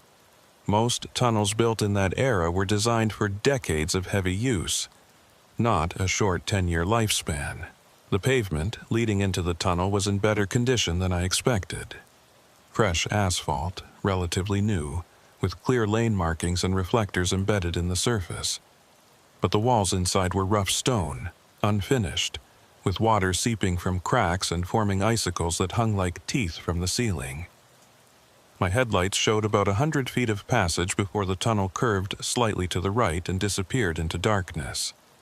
I checked my mirrors, confirming there was no traffic behind me, and eased forward into the tunnel. The temperature inside the cab dropped immediately, my breath fogging despite the heater running full blast.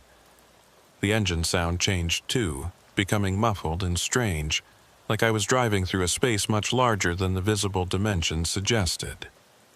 The first quarter mile was uneventful. The tunnel was straight, the walls steady, the ceiling high enough that I never worried about clearance. Every few hundred feet, there were old light fixtures mounted on the rock walls, but none of them were working.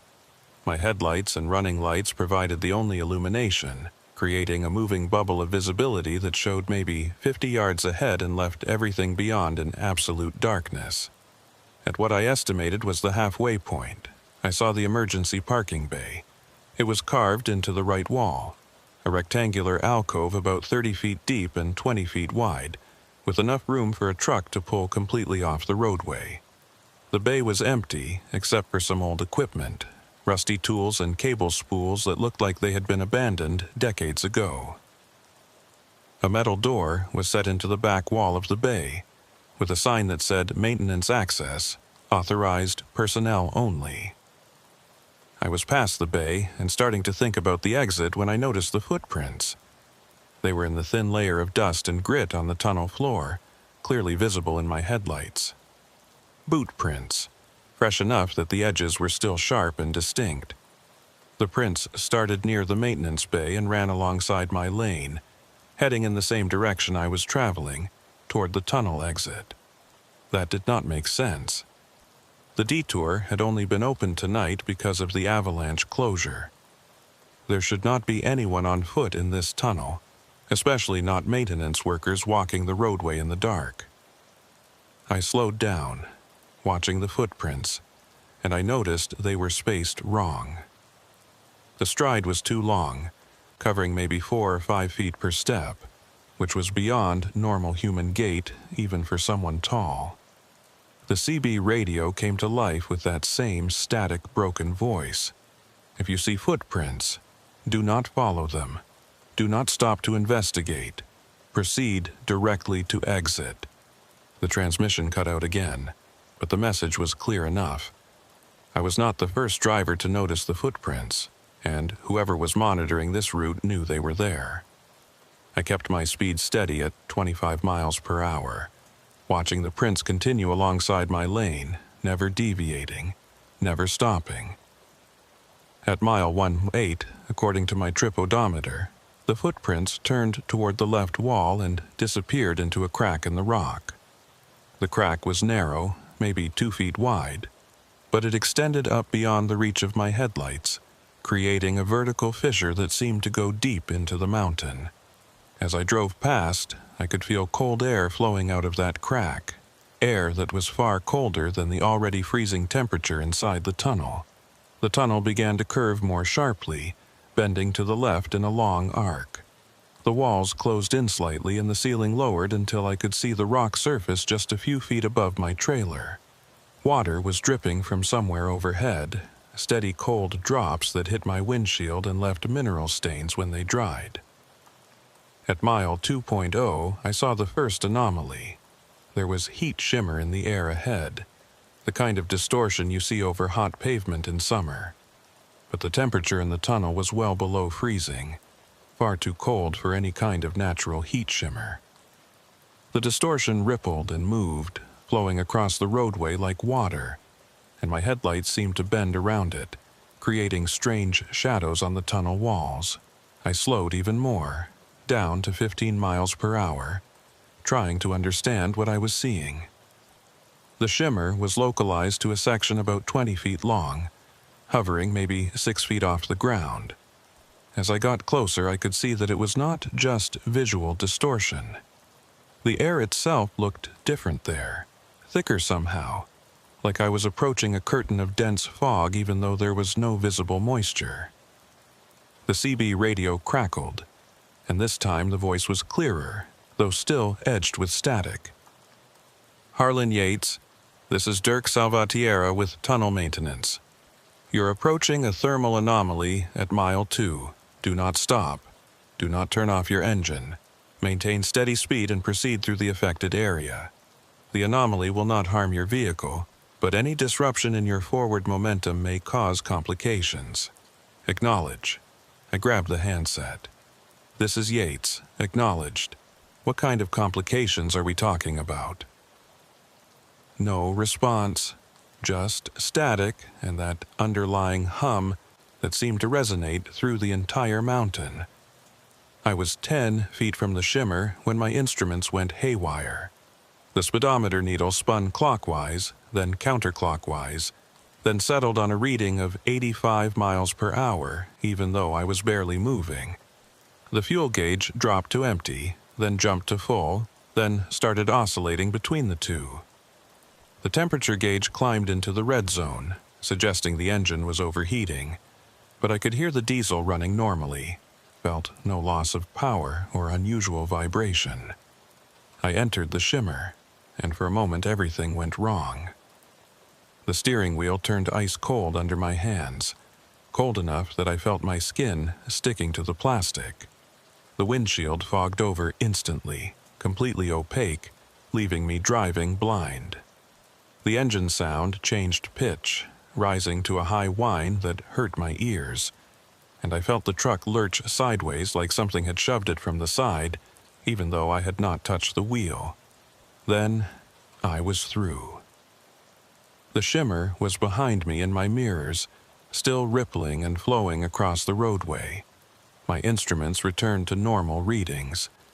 The windshield cleared as quickly as it had fogged. The steering wheel warmed back to ambient temperature.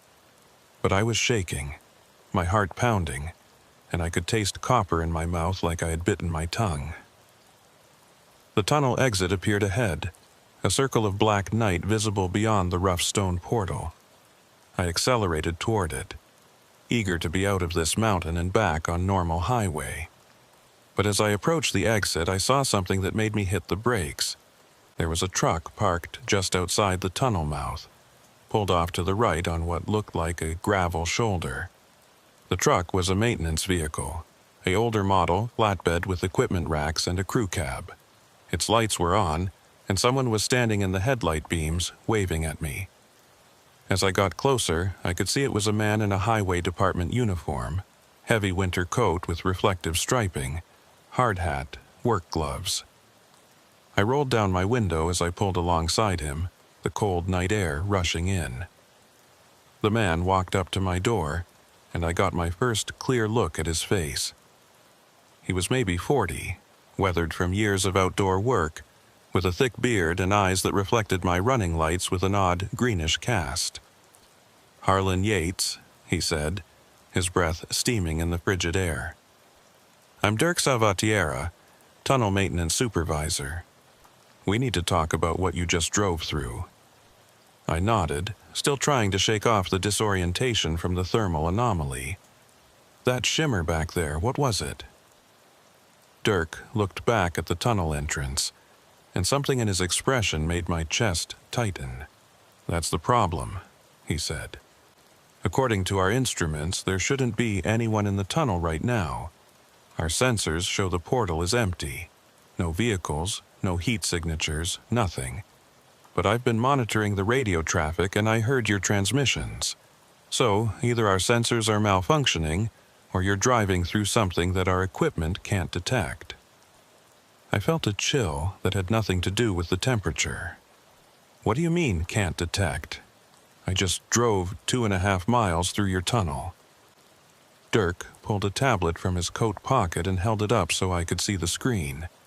It showed a schematic of the tunnel, a simple line drawing with distance markers and sensor locations. The entire tunnel was shaded green, which according to the legend meant clear, no vehicles present. "This is our monitoring system," Dirk said.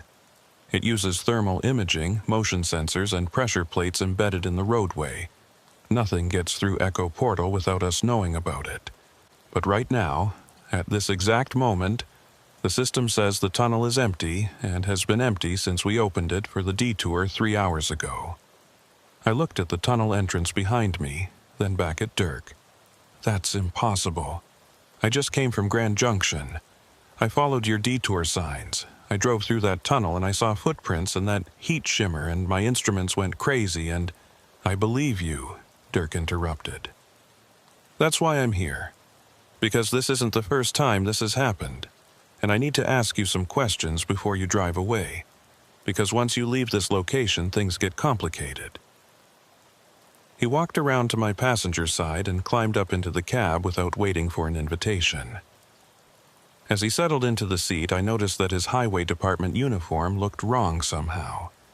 The patches were faded, the material worn thin, and when he took off his gloves, I saw his hands were covered in old scars, the kind that come from years of hard physical labor.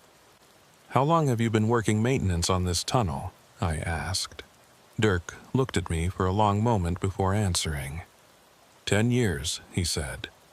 "Since the night I drove through on a detour just like yours, and found out that sometimes the tunnel you enter is not the same tunnel you exit." Dirk Salvatierra sat in my passenger seat, his weathered face lit by the glow of my dashboard instruments. He had the tablet in his lap, and he was scrolling through screens of data that made no sense to me. Temperature readings and motion sensor logs and timestamps that seemed to overlap in impossible ways. Outside the cab, the night was still and cold, the kind of mountain silence that feels like the whole world is holding its breath.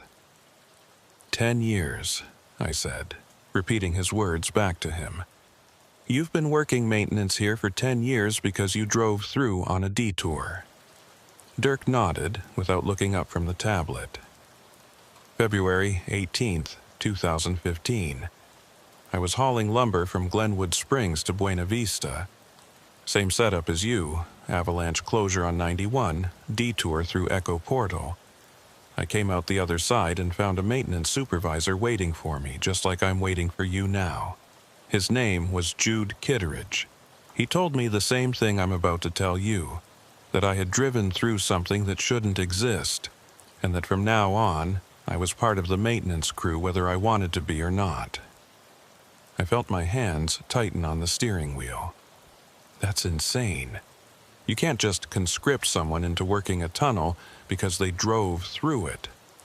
"You're right," Dirk said, finally looking at me. "It is insane, but it's also true. Here's what's going to happen, Harlan. You're going to drive away from here, deliver your load to Leadville, go home to wherever home is, and live your normal life. But once a month, maybe twice a month, you're going to get a message on your CB radio, Channel 9, usually late at night. The message will tell you that Echo Portal needs maintenance, and you'll drive here and spend a few hours checking sensors and recording data and walking the tunnel with a flashlight. And you'll do it because something inside you will know that if you don't, the tunnel stops being maintained. And when tunnels like this stop being maintained, they start doing things. What kind of things? I asked. Dirk pointed at the tablet screen. See these temperature readings? The tunnel is supposed to maintain a constant 45 degrees Fahrenheit year-round. That's standard for mountain tunnels this deep, insulated by thousands of feet of rock. But Echo Portal doesn't follow standard physics. The temperature inside fluctuates wildly, dropping to -40 in some sections, jumping to over 100 in others. The thermal anomaly you drove through registers at 240 degrees on our sensors, hot enough to melt asphalt, but the road surface is always intact when we check it physically. He swiped to another screen. Motion sensors. We have them installed every 100 feet throughout the tunnel.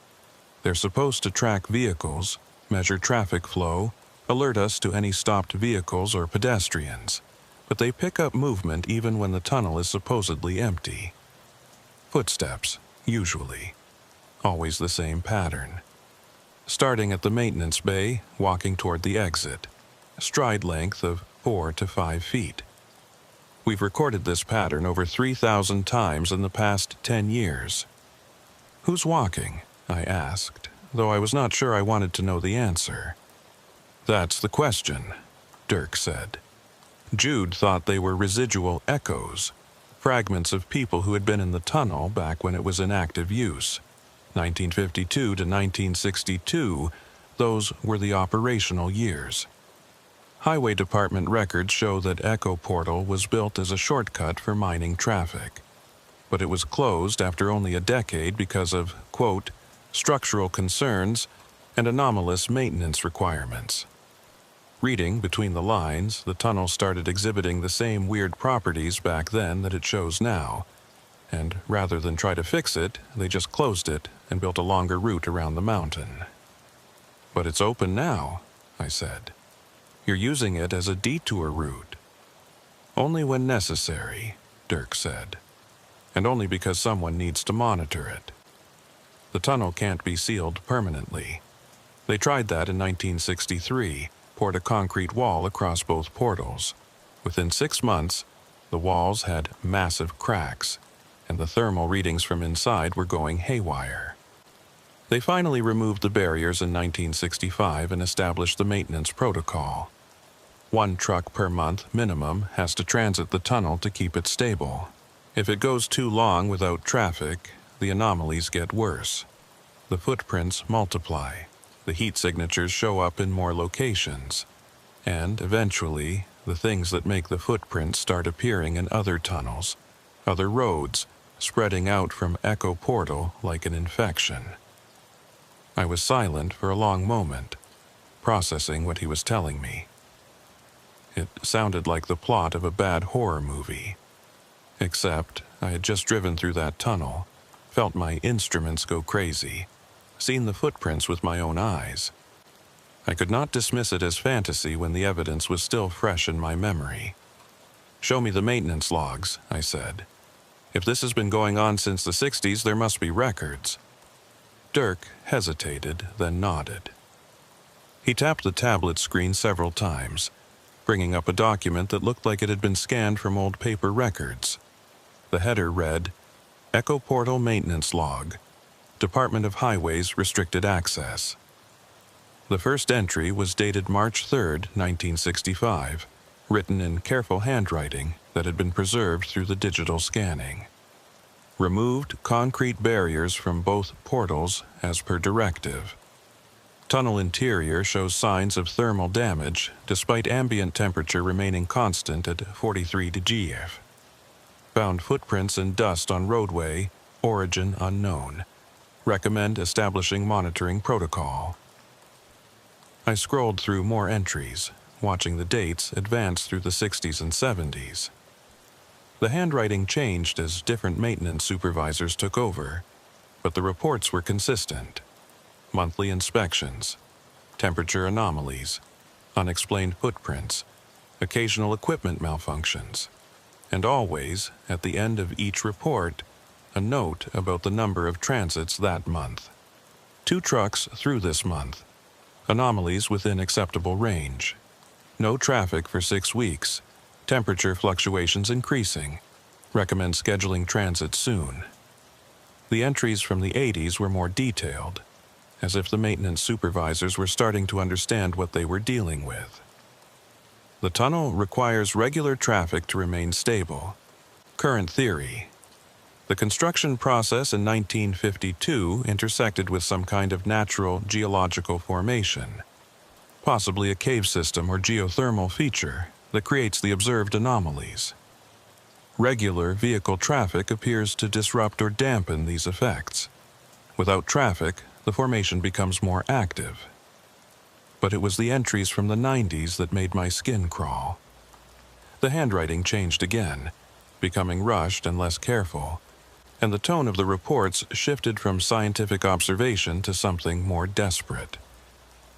November 12, 1994.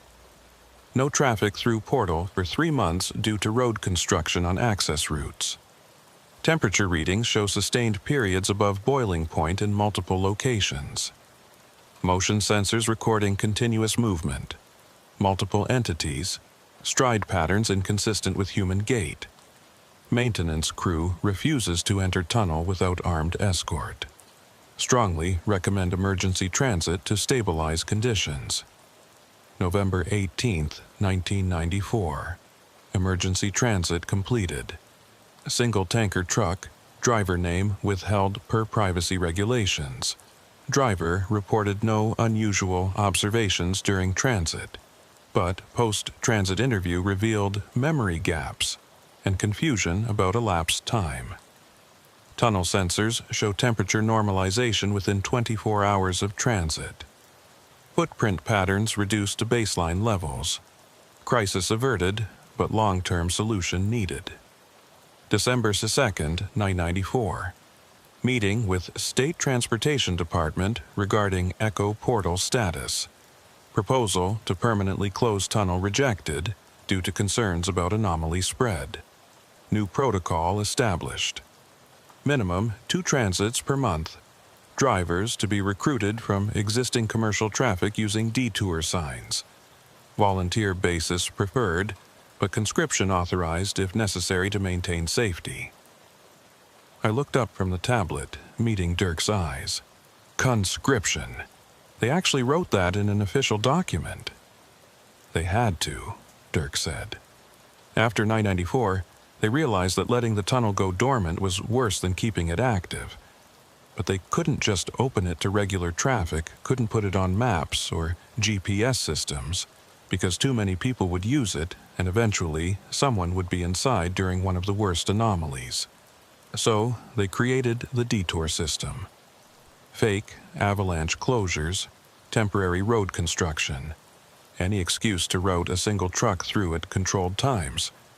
The driver thinks they're taking a shortcut. The tunnel gets its required transit, and the anomalies stay manageable. And the drivers who go through become part of the maintenance crew, I said. Only some of them, Dirk corrected. Most drivers transit without ever knowing anything was unusual. Their instruments might flicker, they might feel a moment of disorientation, but they come out the other side and go on with their lives. But every so often, maybe one driver out of 50, something different happens. They see too much, notice too many details, or the tunnel itself decides to reveal more to them. Those are the ones who become maintainers, the ones like you and me. I thought about the footprints I had seen, the thermal shimmer, the way my instruments had gone haywire. How do you know I'm one of them? Maybe I'm like the other 49 and I'll just drive away and forget about this. Dirk smiled, but there was no humor in it. Because you're still here. Because you let me into your cab. Because you're asking questions instead of calling me crazy and leaving. The drivers who aren't meant to know, they get uncomfortable when I approach them. They make excuses, they drive away, and by the next morning they've convinced themselves that nothing unusual happened. But you want to understand. And that's the difference. That's how the tunnel chooses. He handed me the tablet. Take this with you.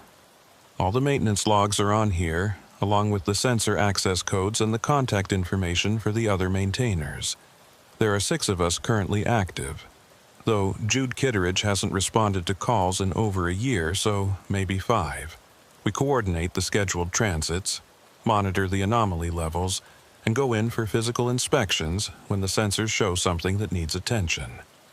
Physical inspections, I repeated. You mean walking through the tunnel? When necessary, Dirk said. Usually it's not. Usually the transits are enough to keep things stable, but sometimes the sensors pick up readings that don't match any known pattern, or the footprints appear in places they shouldn't be able to reach, or we get reports from drivers about things we need to verify. That's when someone has to go in on foot with a flashlight and a radio and hope that whatever is making the footprints doesn't decide to make itself visible. Has anyone ever seen them? I asked. The things that make the footprints. Dirk was quiet for a moment, staring out the windshield at the dark tunnel entrance. Jude said he saw something once back in 2008. He was doing a midnight inspection, walking from the maintenance bay toward the exit when his flashlight died. He said he stood there in the complete darkness, and he felt something walk past him. Not brush against him, not touch him, just walk past. Close enough that he could feel the displacement of air. He said it was breathing, or making a sound like breathing, but the rhythm was wrong. Too slow, too deep, like lungs the size of oil drums filling and emptying. When his backup flashlight finally turned on, he was alone in the tunnel, but there were new footprints in the dust next to his own. 4 of them, spaced 5 feet apart, leading away toward the maintenance bay. After that, Dirk continued, Jude started getting obsessive about the tunnel. He would come out here 3-4 times a week, running inspections that didn't need to be done, staring at the sensor readings like they held some kind of secret message. He started talking about the tunnel like it was alive, like it had intentions and desires. Last time I saw him was January of last year. He said he had figured out what the tunnel wanted, and he was going to give it to him. Then he drove into Echo Portal at 2 in the morning, and nobody's seen him since. His truck never came out the other side. The sensors say the tunnel is empty, but sometimes, late at night, the motion detectors pick up movement in the maintenance bay, and the stride pattern matches human gait perfectly. No anomalous spacing, just someone walking back and forth like they're waiting for something. I felt a chill run through me that had nothing to do with the cold air coming through my open window. You think he's still in there? I think something that used to be him is still in there, Dirk said. Whether it's an echo or a ghost or something else, I don't know. But the tunnel doesn't let go of people easily. That's why we maintain it. That's why we keep the transits regular and monitor the sensors and go in for inspections when we have to. Because if we stop, if we let it go dormant again, then whatever happened to Jude might start happening to other people, in other tunnels, on other roads. He reached for the door handle, preparing to climb down from my cab. You'll get your first call in about 3 weeks. Channel 9, late night, probably when you're halfway through some other run. The voice will tell you that Echo Portal needs a transit, and you'll know to come here. Bring a notebook, start keeping your own logs. And whatever you do, don't go into the maintenance bay. That's where Jude always said the footprints started, and that's where they always lead back to. Something in there is watching, and the more attention you give it, the more interested it becomes in you.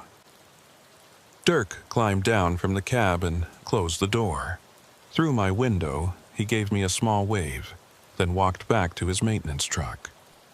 I watched him drive away, his taillights disappearing around a curve in the mountain road, leaving me alone with my idling engine and the dark tunnel entrance behind me.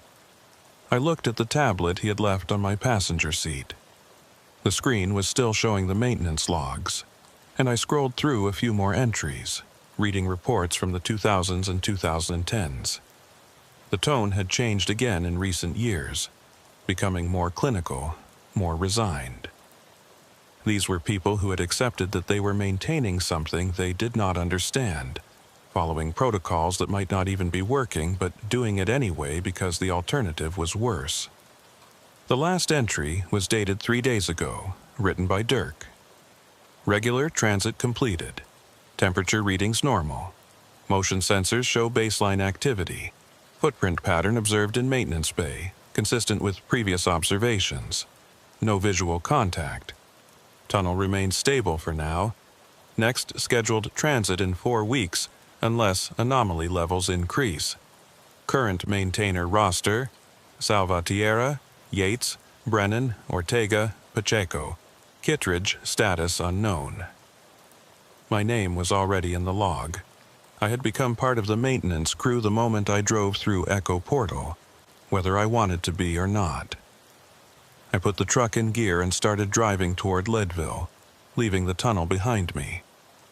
But I knew I would be back.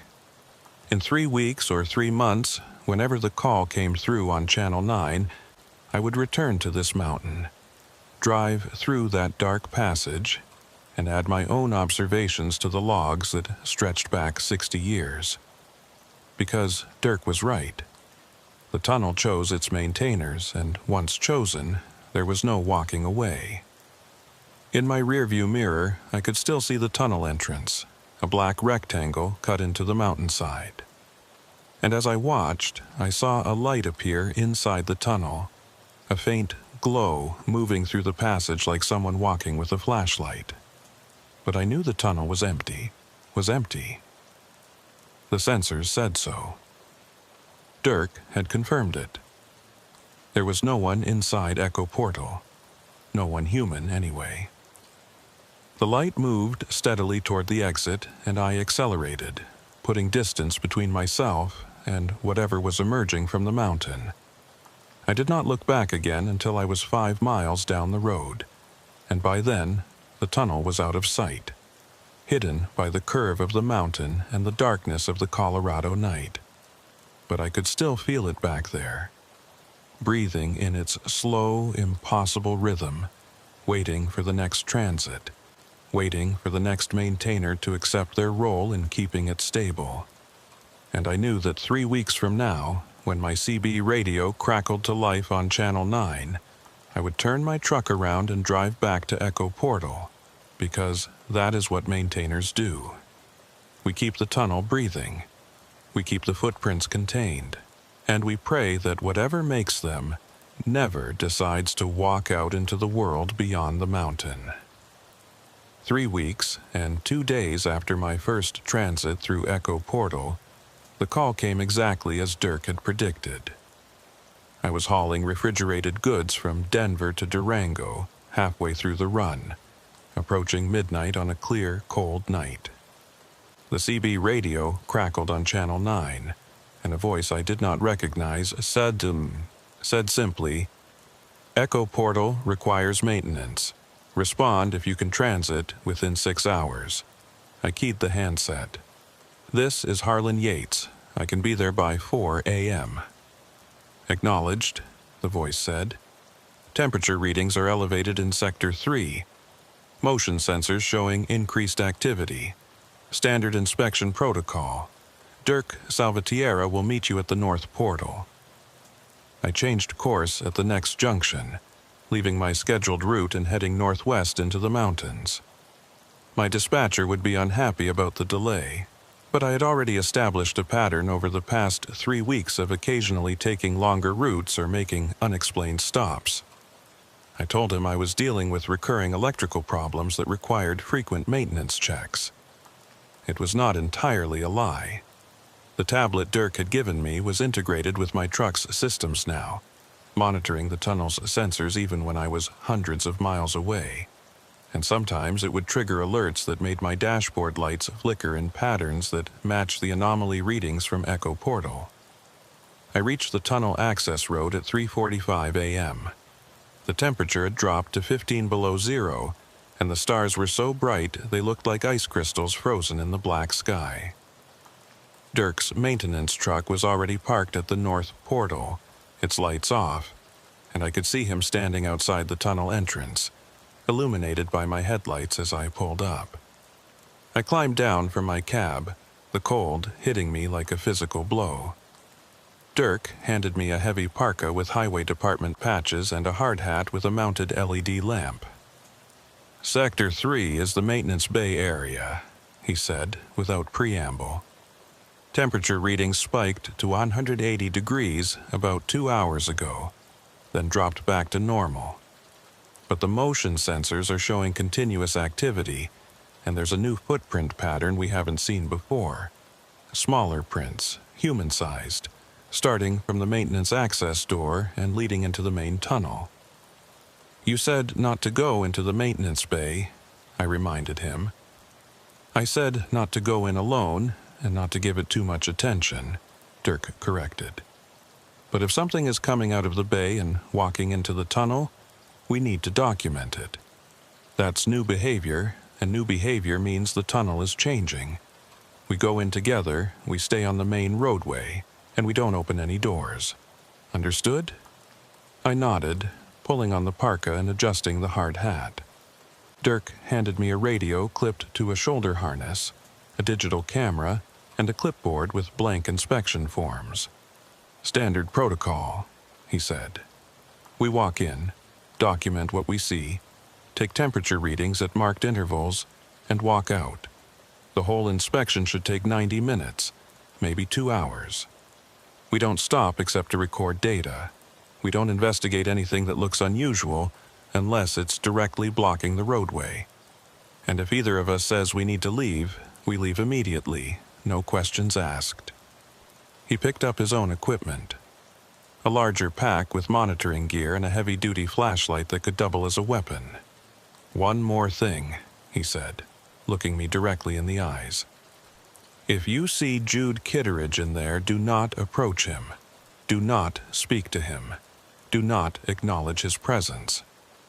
Whatever is walking around with his face is not him anymore, and engaging with it will only make things worse."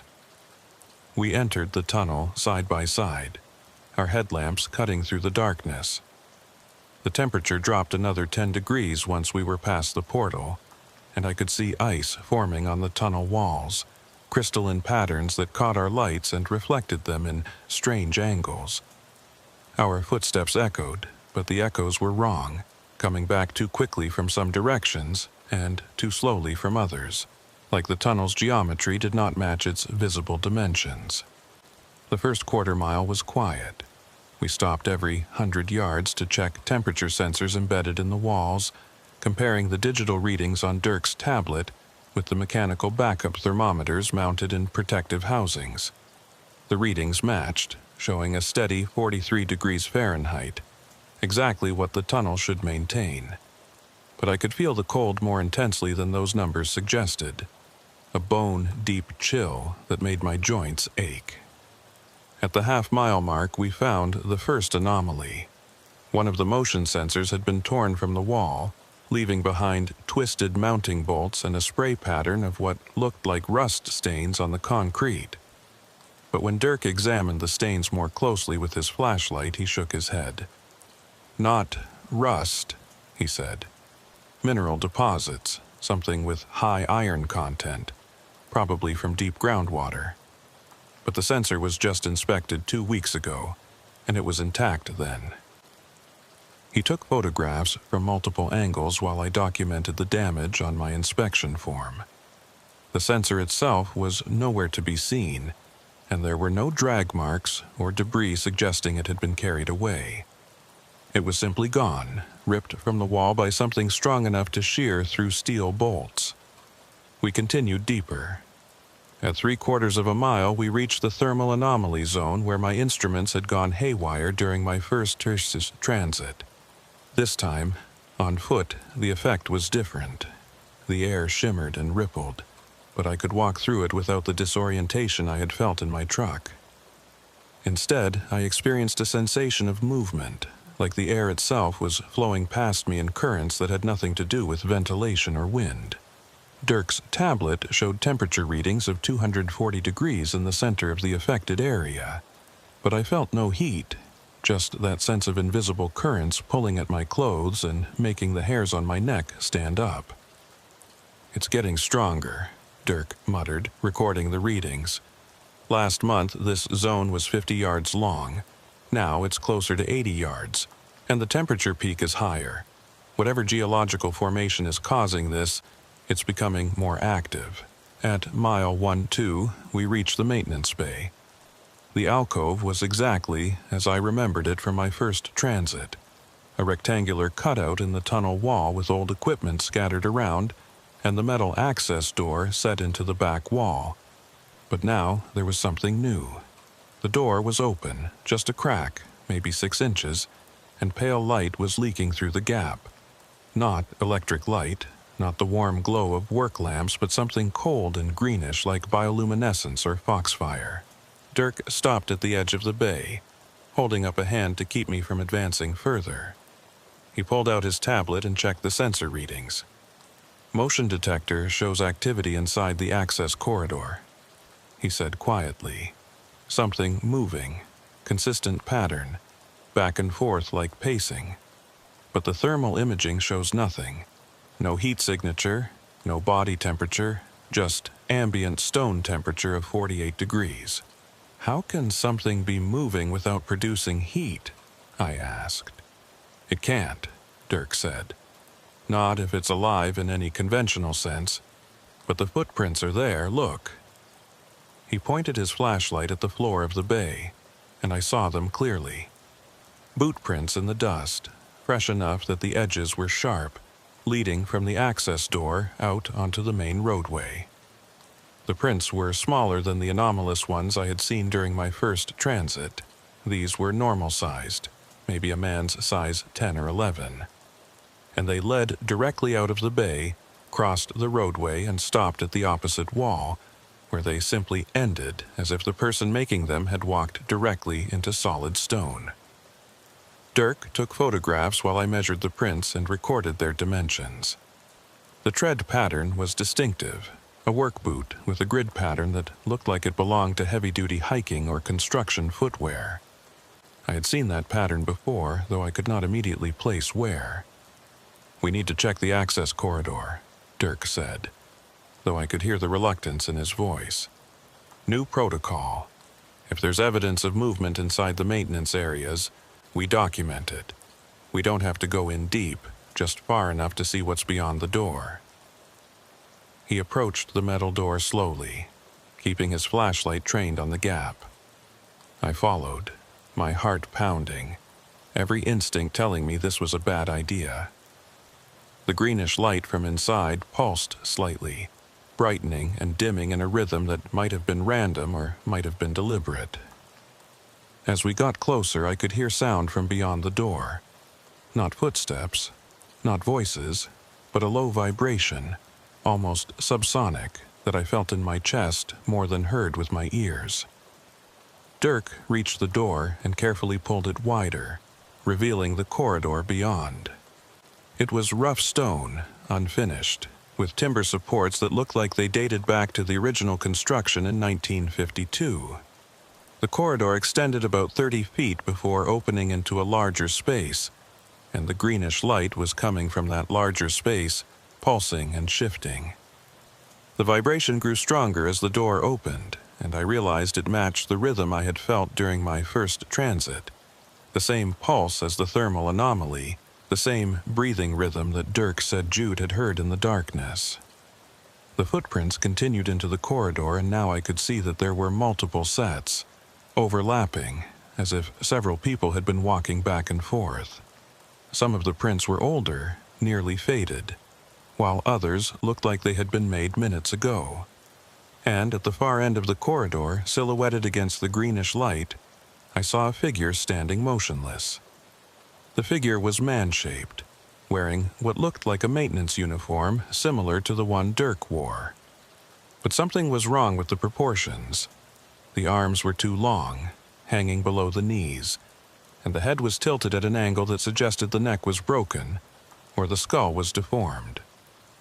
As we watched, the figure raised one hand in a slow wave, the gesture mechanical and precise. "Jude," Dirk whispered, and I heard a note in his voice I had not heard before. Fear, yes, but also recognition and terrible sadness.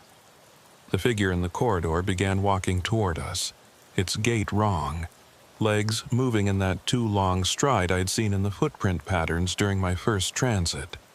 4 feet per step, maybe 5, covering the distance quickly despite moving with an unhurried pace. The greenish light followed it, or came from it.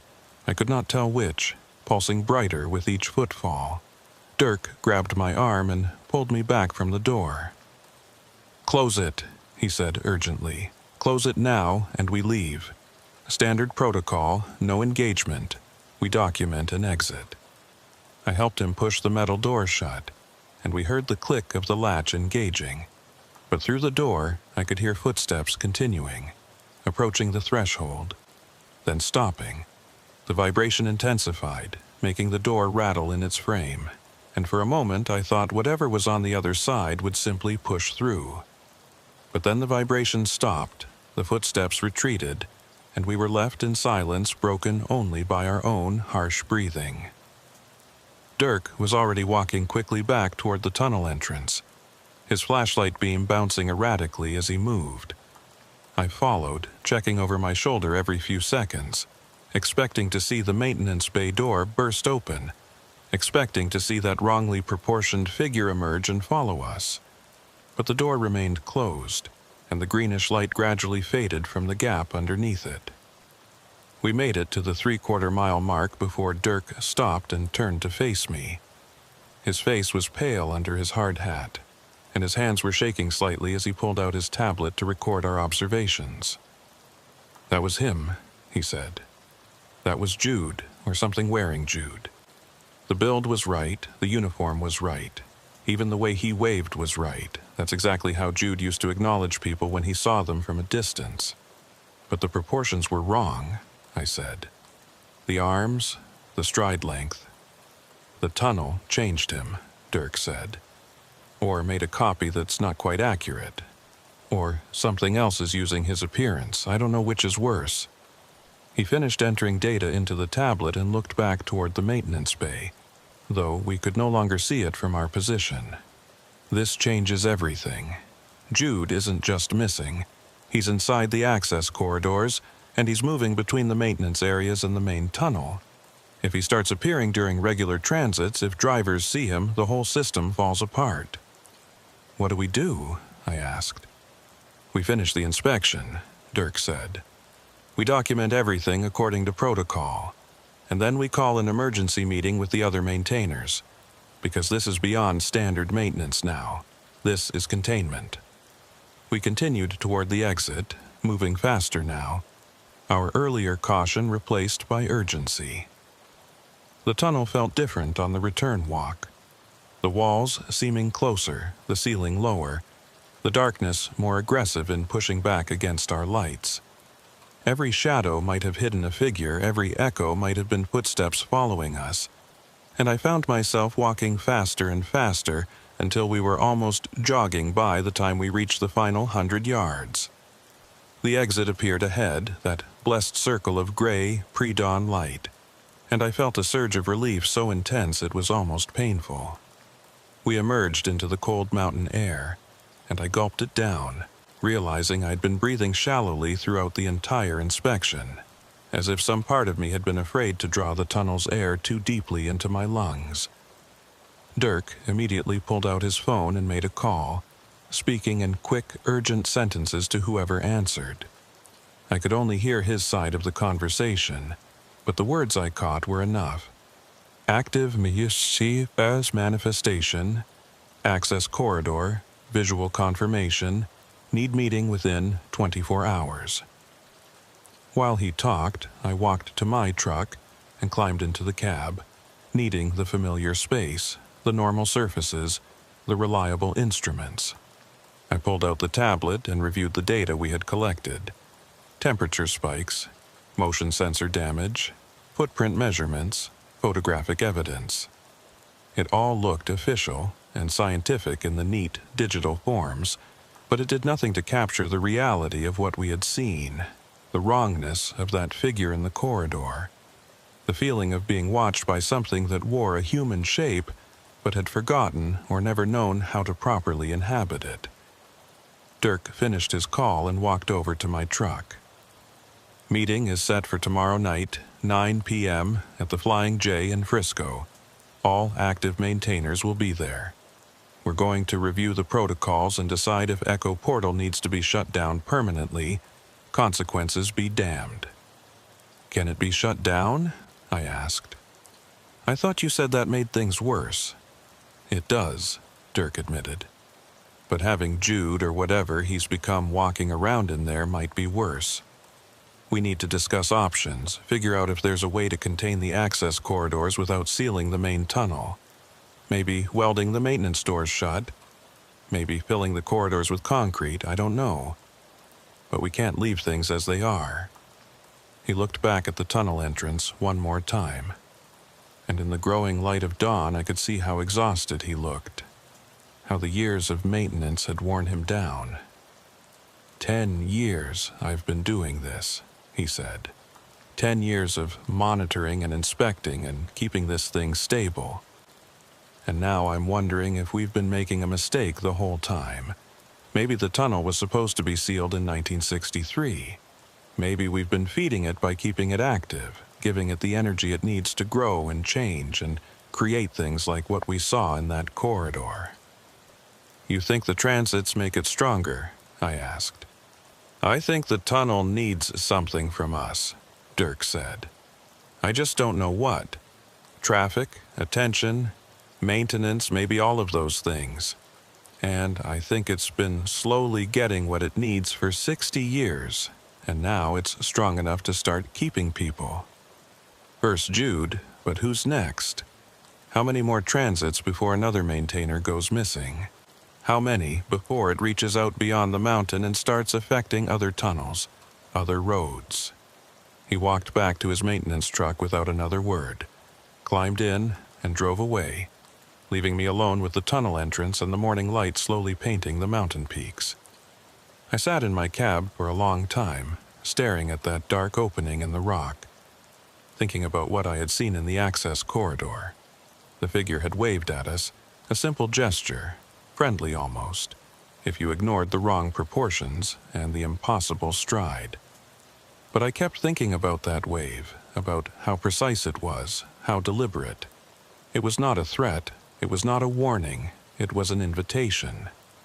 Jude Kittredge, or whatever wore his shape now, was inviting us to come deeper, to enter the access corridors, to see what he had seen and become what he had become. And some part of me, a part I was ashamed to acknowledge, wanted to accept that invitation, wanted to know what was beyond that greenish light, what breathed in the rhythm of the mountain's pulse. I started my engine and drove away from Echo Portal, but I knew I would be back. Not just for the scheduled transits and inspections, but because the tunnel had shown me something, given me a glimpse of whatever existed in those maintenance corridors, and now I needed to know more. Dirk was right.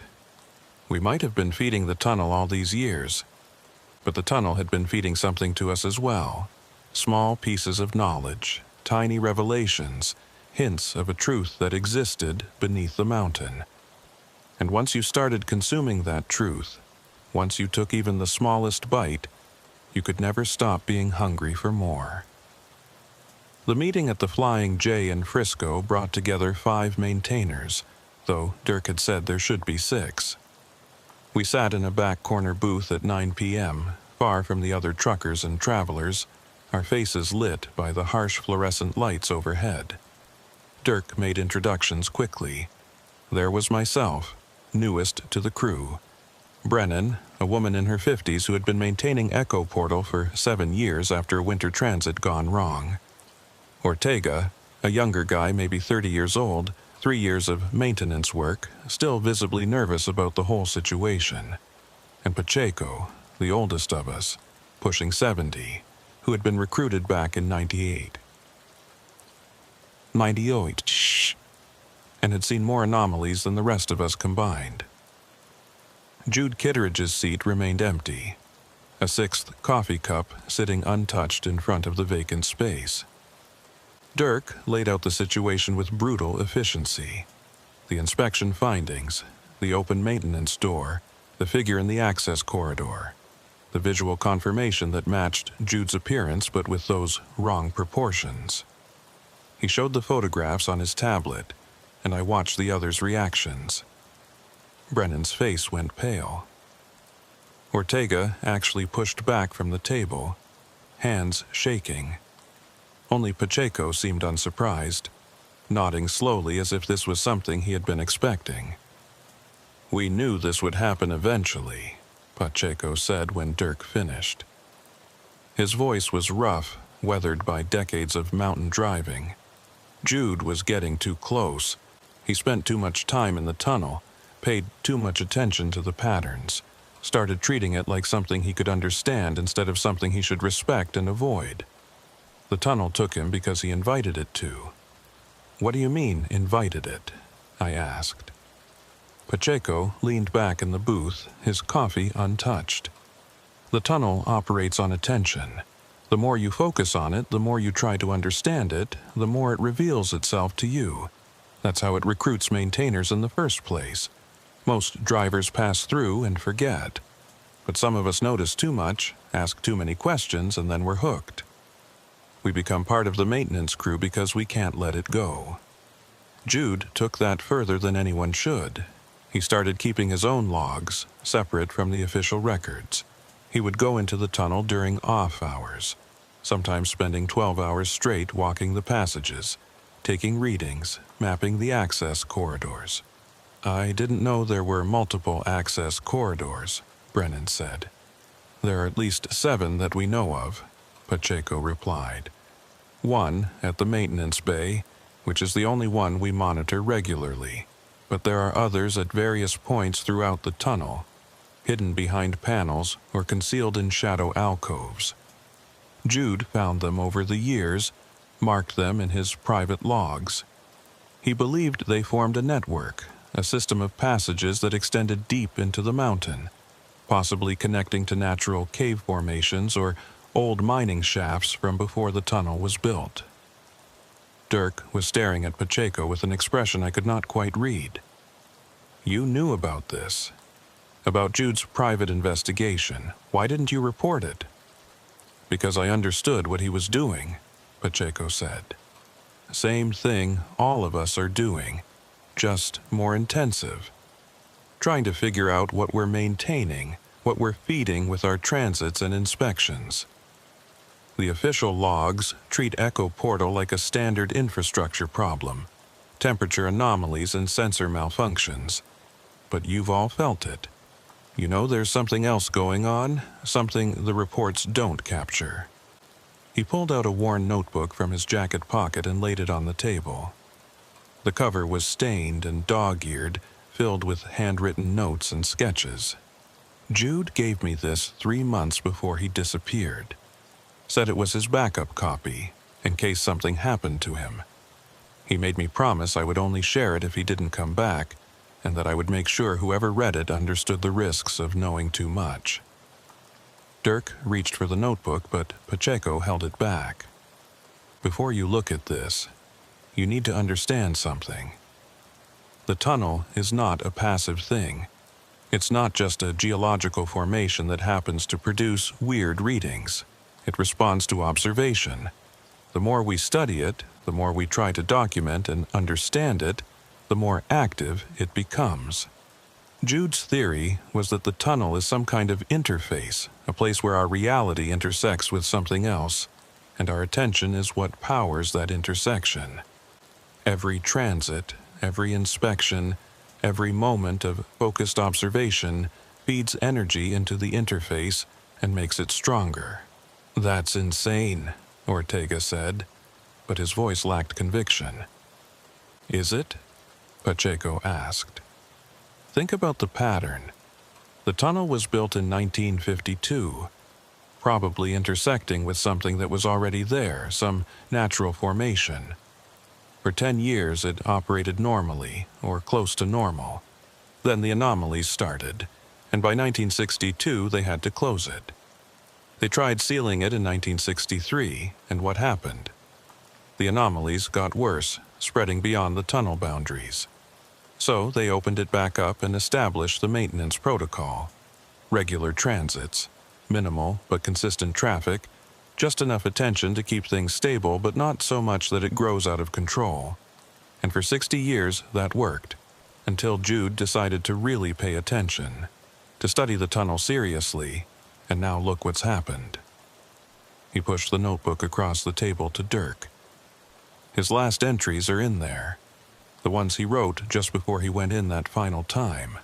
Read them, and then tell me if you still think we should keep maintaining this tunnel, or if maybe we should walk away and let whatever wants to happen, happen." Dirk opened the notebook to the last pages. I could see Jude's handwriting, smaller and more cramped than in the earlier entries, as if he had been writing quickly or under stress. Dirk read silently for a long moment, his expression growing darker. Then he began reading aloud so the rest of us could hear. January 14th, 2024. I've been inside the access corridors for 6 hours now, deeper than I've ever gone before. The main maintenance corridor extends approximately 800 feet into the mountain before branching into 3 separate passages. I've designated them Alpha, Beta, and Gamma. Alpha leads upward at a 15-degree incline, possibly toward the mountain peak. Beta continues roughly horizontal, following what might be a natural fault line. Gamma descends sharply, dropping at least 200 feet over a 300-foot distance. The temperature in the corridors is constant at 62 degrees, warmer than the main tunnel. The air quality is good, no gas buildup or oxygen depletion that I can detect. But there's something else in the air, something I can taste on my tongue like copper or ozone. The vibration I've felt during previous visits is stronger here, almost painful, resonating in my chest and making it hard to breathe deeply. I've found evidence of previous human presence, tool marks on the walls, old wooden supports that predate the tunnel construction by decades, possibly from mining operations in the 1800s, and footprints in the dust, lots of them, various sizes and tread patterns, some very old and some that look recent. I can't tell if these are from other maintainers who explored these corridors and never reported it, or if they're from something else. Dirk paused, looking up at us. He's describing an exploration we have no official record of. 6 hours inside the access corridors alone, going deeper than anyone was authorized to go. "Keep reading," Pacheco said quietly. Dirk continued. January 15th, I went back into Gamma Corridor last night, following it down as far as I dared. The passage opens into a larger chamber approximately 400 feet below the main tunnel level.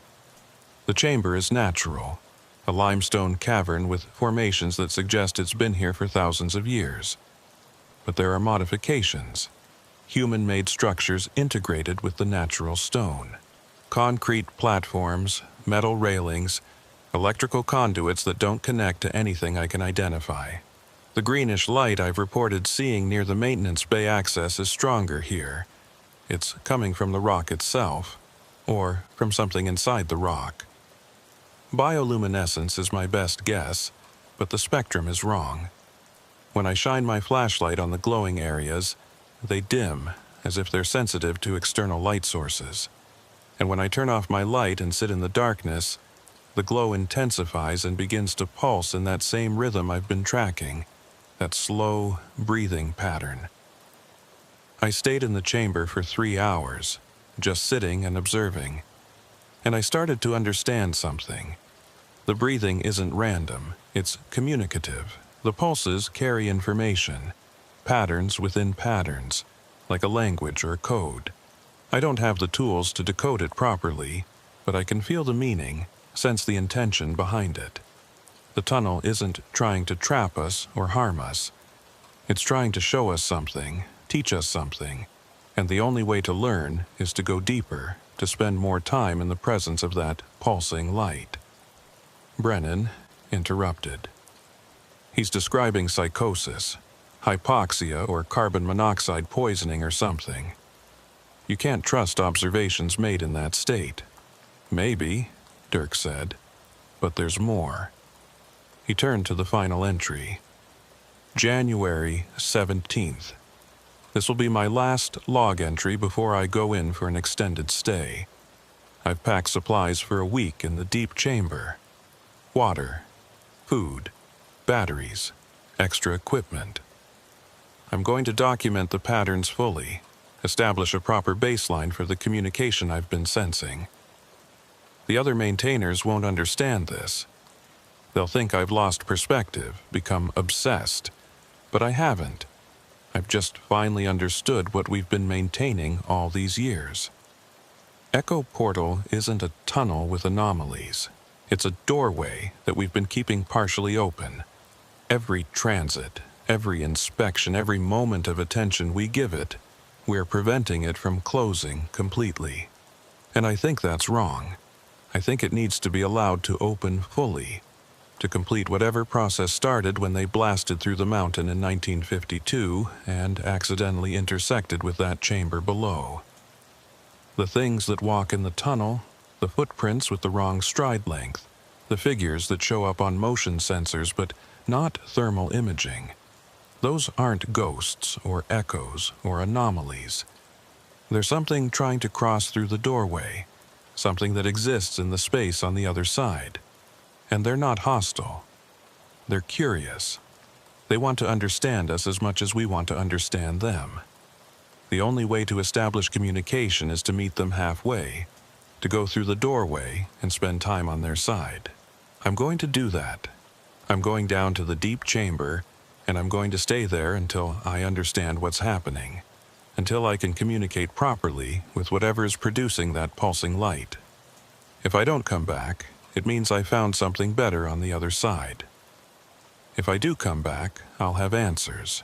Either way, don't come looking for me. Don't try to close the tunnel. Let it breathe. Let it become what it's trying to become.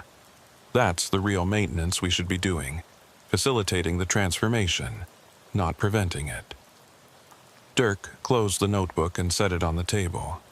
The silence in the booth was profound, broken only by the ambient noise of the truck stop around us, the muted conversations of other drivers, the hiss of the coffee maker, the distant rumble of engines. He went insane, Ortega said finally. Whatever he experienced in that chamber, it broke his mind and made him think he was communicating with something. Or he was right, I said, surprising myself with the words. What if he really was sensing something? What if the tunnel really is trying to communicate? All eyes turned to me, and I felt the weight of their attention. But I continued, because something about Jude's final entries resonated with my own experiences.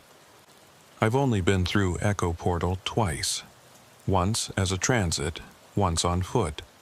But both times I felt something, not just fear or disorientation, but a sense of presence, of being observed by something that was trying to understand me.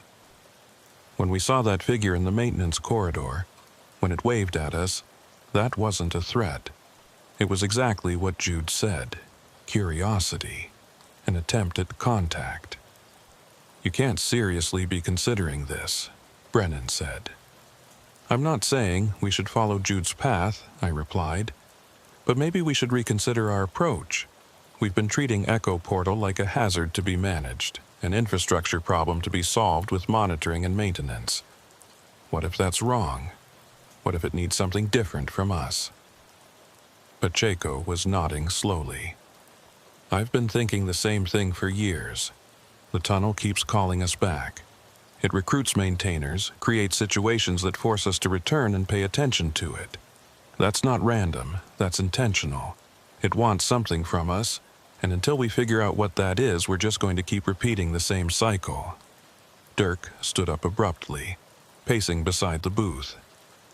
This is exactly the kind of thinking that got Jude lost. You start anthropomorphizing the tunnel, attributing intentions and desires to what's probably just a weird geological formation, and the next thing you know, you're walking into a cave with a week's worth of supplies and planning to commune with glowing rocks. Then what's your alternative? I asked. We keep doing standard maintenance until another one of us disappears? We try to seal it again and risk the anomalies spreading. Or we walk away entirely and hope that whatever happens far enough from population centers that it doesn't matter. Dirk stopped pacing and looked at each of us in turn. I don't know, he admitted. That's why I called this meeting, because I've been maintaining Echo Portal for 10 years and I thought I understood what we were doing. But after seeing Jude in that corridor, after reading his logs, I don't know anymore. Maybe he's right. Maybe we've been doing it wrong all along. There's one way to find out, Pacheco said. He was looking directly at me, and I felt a chill run down my spine. Someone needs to go into the deep chamber, not for a week like Jude planned, but for a few hours, properly equipped, with communication maintained with the surface, with a plan for extraction if things go wrong. We need to verify what's down there, document it properly, and determine if there's really anything trying to communicate, or if it's just environmental effects causing hallucinations. That's a suicide mission, Brennan said flatly.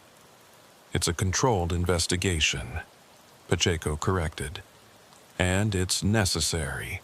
We can't keep operating on assumptions and fear. We need data.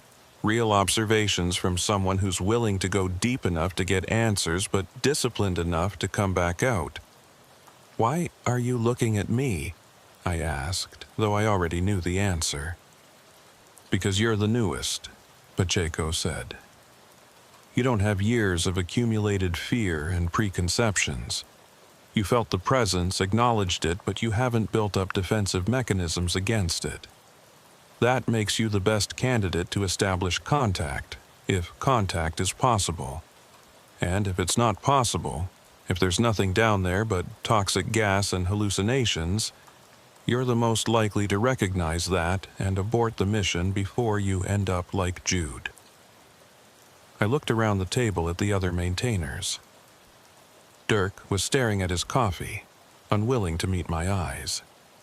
Brennan looked like she wanted to argue but could not find the words. Ortega was pale, clearly relieved that the attention was not on him. Only Pacheco met my gaze directly, and I saw in his eyes something I had not expected. Hope. He genuinely believed that going into the deep chamber might provide answers, might change our understanding of what we were dealing with. If I do this, I said slowly, I need guarantees. Full safety equipment, communication maintained at all times, and a rescue team ready to pull me out if I call for extraction. And I want access to all of Jude's logs, not just the final entries. Everything he documented about the access corridors and the deep chamber. Pacheco nodded. Agreed. We'll need a week to prepare. Gather the right equipment, establish a communication relay that can reach underground, brief you on everything Jude documented. The next scheduled maintenance window is in 6 days. We'll use that as our cover. Tell the official monitoring system that we're doing an extended inspection. I'll coordinate logistics, Dirk said, though his voice suggested he was not happy about the decision. But I want it on record that I think this is a mistake. We're not researchers. We're truck drivers who got recruited into maintaining something we don't understand. This is beyond our scope. It's been beyond our scope from the beginning, Pacheco said. We've just been pretending otherwise. The meeting broke up shortly after that, each of us heading back to our trucks and our regular routes. But we all knew we would be back at Echo Portal in 6 days, and that what happened there might change everything, or end everything, or reveal that there was nothing to change or end, just an empty chamber and the echoes of Jude's deteriorating mind. I spent the next 6 days running my normal loads, but I could not focus on the work. My mind kept drifting back to Jude's logs, to his description of the deep chamber and the pulsing light, to the idea that something beneath the mountain was trying to communicate across some fundamental barrier between realities. I told myself it was probably nothing, probably just gases or radiation or some other environmental factor that created hallucinations. But I could not shake the memory of that figure in the maintenance corridor, the way it had waved at us, the deliberate nature of that gesture. On the 6th night, I drove back to Echo Portal. The others were already there, Dirk's maintenance truck and Pacheco's rig parked outside the north portal. They had brought equipment, more than I expected. Climbing gear, rope, extra lights, oxygen sensors, carbon monoxide detectors, a portable ventilation fan, first aid supplies, and a communication setup that included a CB base station and a series of relay units that could be placed along the descent route. Pacheco handed me a climbing harness and a hard hat with multiple light sources. "We've been testing the relay system," he said. "It works down to about 500 feet, which should be deep enough to reach the chamber Jude described. Every 100 feet, you'll place one of these repeater units. They'll boost the signal and maintain the connection. If at any point you lose communication, you abort and come back up immediately. Understood?" I nodded, strapping on the harness and checking the equipment. Dirk gave me a radio tuned to our private frequency and I tested it, confirming I could hear his voice clearly. "Remember," he said, "you're not Jude. You don't have to understand everything or document everything. Your mission is simple. Get to the deep chamber, observe for 30 minutes, report what you see, and come back. No extended stays, no attempts at communication, just observation and extraction." "What if something tries to communicate with me?" I asked. Dirk was quiet for a moment. "Then you document it and report it. But you don't engage. You don't make promises or agreements. You just observe and come back. We can make decisions about next steps once we have your report." At midnight, I entered the tunnel alone, my lights cutting through the familiar darkness. I moved quickly through the first mile, past the thermal anomaly zone that shimmered and pulsed as I walked through it, past the emergency bay where we had seen the figure in the access corridor. The maintenance door was closed now, sealed with heavy chains and padlocks that Dirk had installed after our last inspection. But I was not going in through that door. Pacheco had given me coordinates for one of the other access points Jude had discovered, a concealed panel in the tunnel wall at mile 18. I found it exactly where the logs had indicated, a section of concrete that looked solid but could be pushed aside to reveal a narrow opening. I slipped through into a rough stone passage that immediately began to descend. The passage was tight, barely wide enough for my shoulders, and I had to move carefully to avoid snagging my equipment on the rough walls. My radio crackled, and I heard Dirk's voice. "Harlan, we're receiving your signal. Confirm you're in the access corridor." "Confirmed," I replied. "Beginning descent. Placing first relay unit now." I attached the first repeater to the wall with adhesive mounts and continued down. The passage widened after about 50 feet, opening into a more natural tunnel that showed signs of old mining work. Tool marks, support timbers, rusted equipment abandoned decades ago. I placed relay units every 100 feet as instructed, testing the communication at each stop. Dirk's voice remained clear, reassuring me that the system was working. At 300 feet below the main tunnel, I reached the first branching point. 3 passages led off in different directions, exactly as Jude had described. Alpha rising toward the mountain peak, Beta continuing horizontally, Gamma descending sharply into the depths. I took Gamma, following Jude's path, using the rope to control my descent on the steep sections. The vibration that Pacheco and Jude had both described became noticeable around 400 feet. It started as a faint hum that I felt more than heard, then intensified into a physical sensation, a pulse that resonated in my chest and made my vision blur slightly with each beat. The rhythm was slow, maybe 12 beats per minute, like a heart beating in the mountain's core. At 500 feet, I entered the chamber Jude had described. It was everything he had said and more. A natural limestone cavern, perhaps 60 feet in diameter, with a ceiling that disappeared into darkness above my light's reach. Stalactites hung like frozen waterfalls, and the walls were covered with mineral formations that had grown over thousands of years. But interspersed with the natural features were human-made structures. Concrete platforms built into the rock, metal scaffolding that served no obvious purpose, and electrical conduits that ran along the walls and disappeared into drilled holes. And there was the light, the greenish bioluminescent glow that Jude had documented, coming from patches on the walls and floor, pulsing in time with the vibration I felt in my chest. The light was beautiful, unlike anything I had ever seen, each pulse revealing new patterns in the rock, new formations that seemed to appear and disappear with the rhythm. "Harlan, we're receiving your signal," Dirk's voice said through the radio. "What's your status?" "I've reached the chamber," I replied. "It's exactly as Jude described. The light is here, pulsing. The vibration is strong. No signs of danger, no gas readings. Oxygen levels are normal. I'm going to observe for the planned 30 minutes. Copy that. We're monitoring from the surface. Report every 5 minutes." I found a concrete platform that looked stable and sat down, turning off my helmet lights to see the chamber in its natural state. With my artificial lights extinguished, the greenish glow intensified, and I could see the patterns more clearly. They were not random. The pulses moved across the walls in waves, creating temporary shapes and symbols that faded as the next pulse arrived. And I realized Jude had been right. This was language, or something like language, information being expressed through light and rhythm.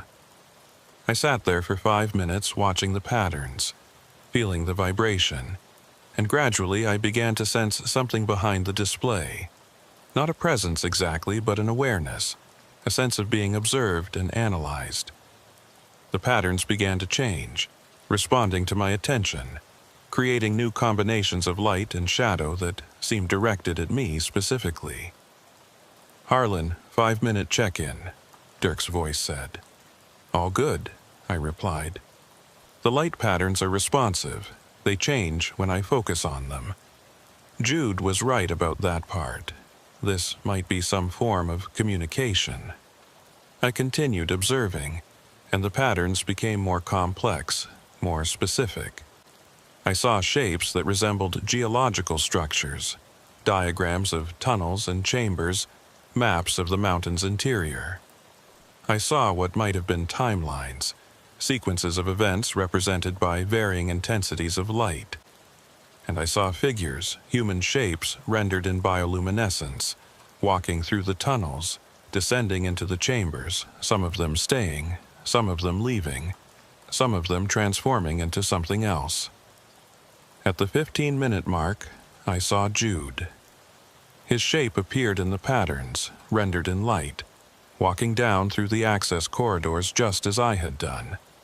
But his journey did not end in the chamber. The patterns showed him going deeper, through passages I had not explored, into spaces beneath the chamber where the light grew brighter and the shapes more complex. And at the end of his journey, I saw him standing in a space that was not quite cave and not quite room, his human form dissolving into light, merging with the patterns, becoming part of the display. "Harlan, 15-minute check-in," Dirk's voice was concerned now. "Your vitals are showing elevated heart rate. Are you okay?" "I see him," I said. "I see Jude. The patterns are showing me what happened to him. He went deeper than this chamber. There are passages below here, and he followed them until he reached something, and then he became part of it." "That's hallucination," Dirk said firmly. "Environmental factors affecting your perception. You need to begin extraction now." But I could not move yet because the patterns were still showing me things. They were showing me the tunnel's history. The moment in 1952 when the construction crews blasted through the rock and accidentally broke through into these chambers.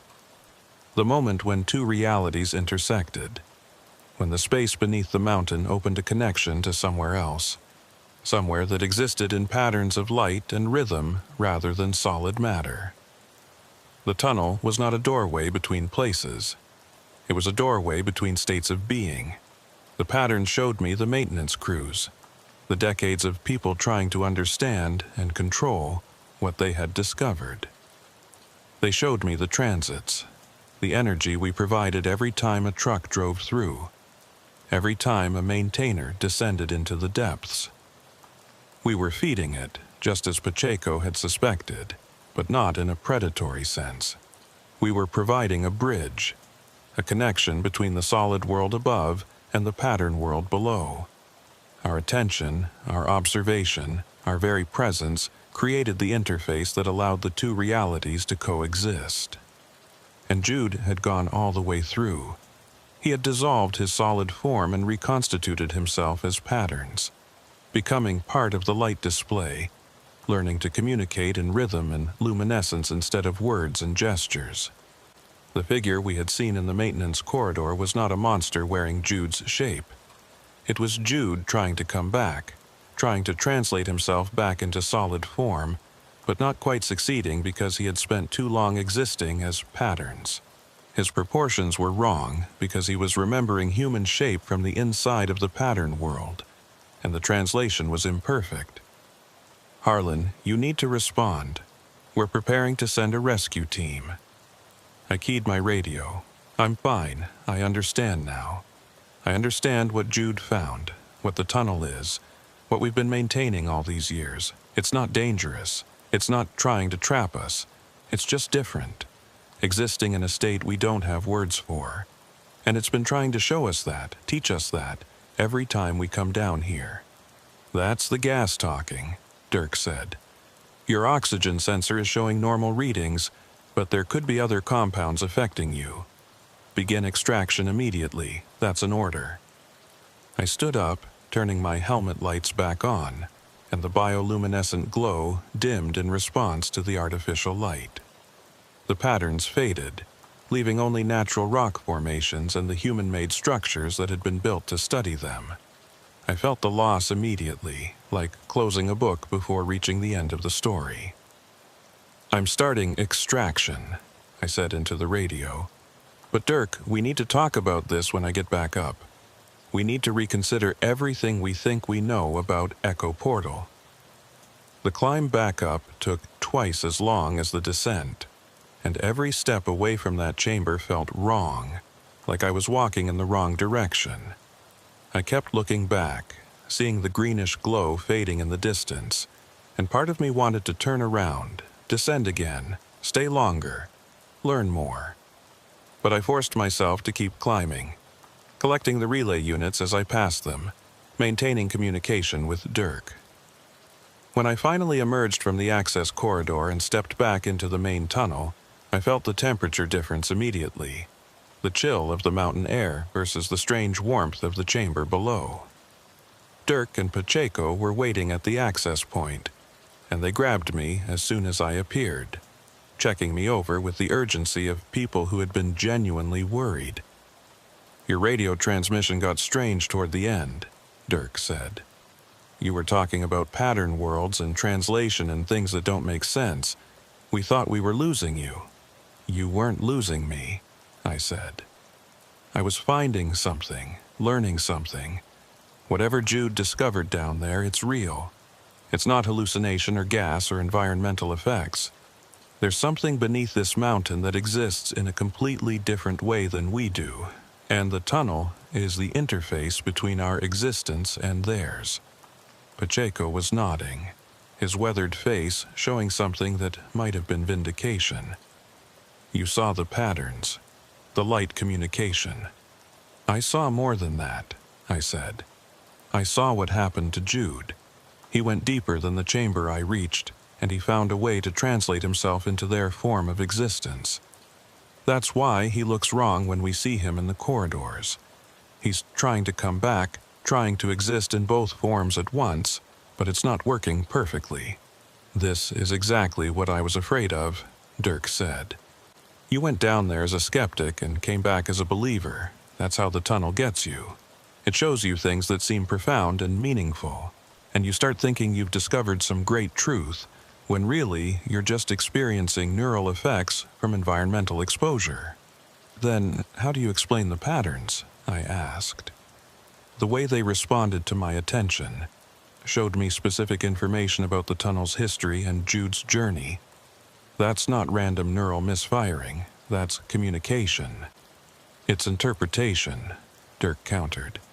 Your brain taking random stimuli and creating meaning from it, the same way people see faces in clouds or hear voices in white noise. You wanted to find meaning down there, so you found it. We stood there in the tunnel, the three of us, and I realized we were at an impasse.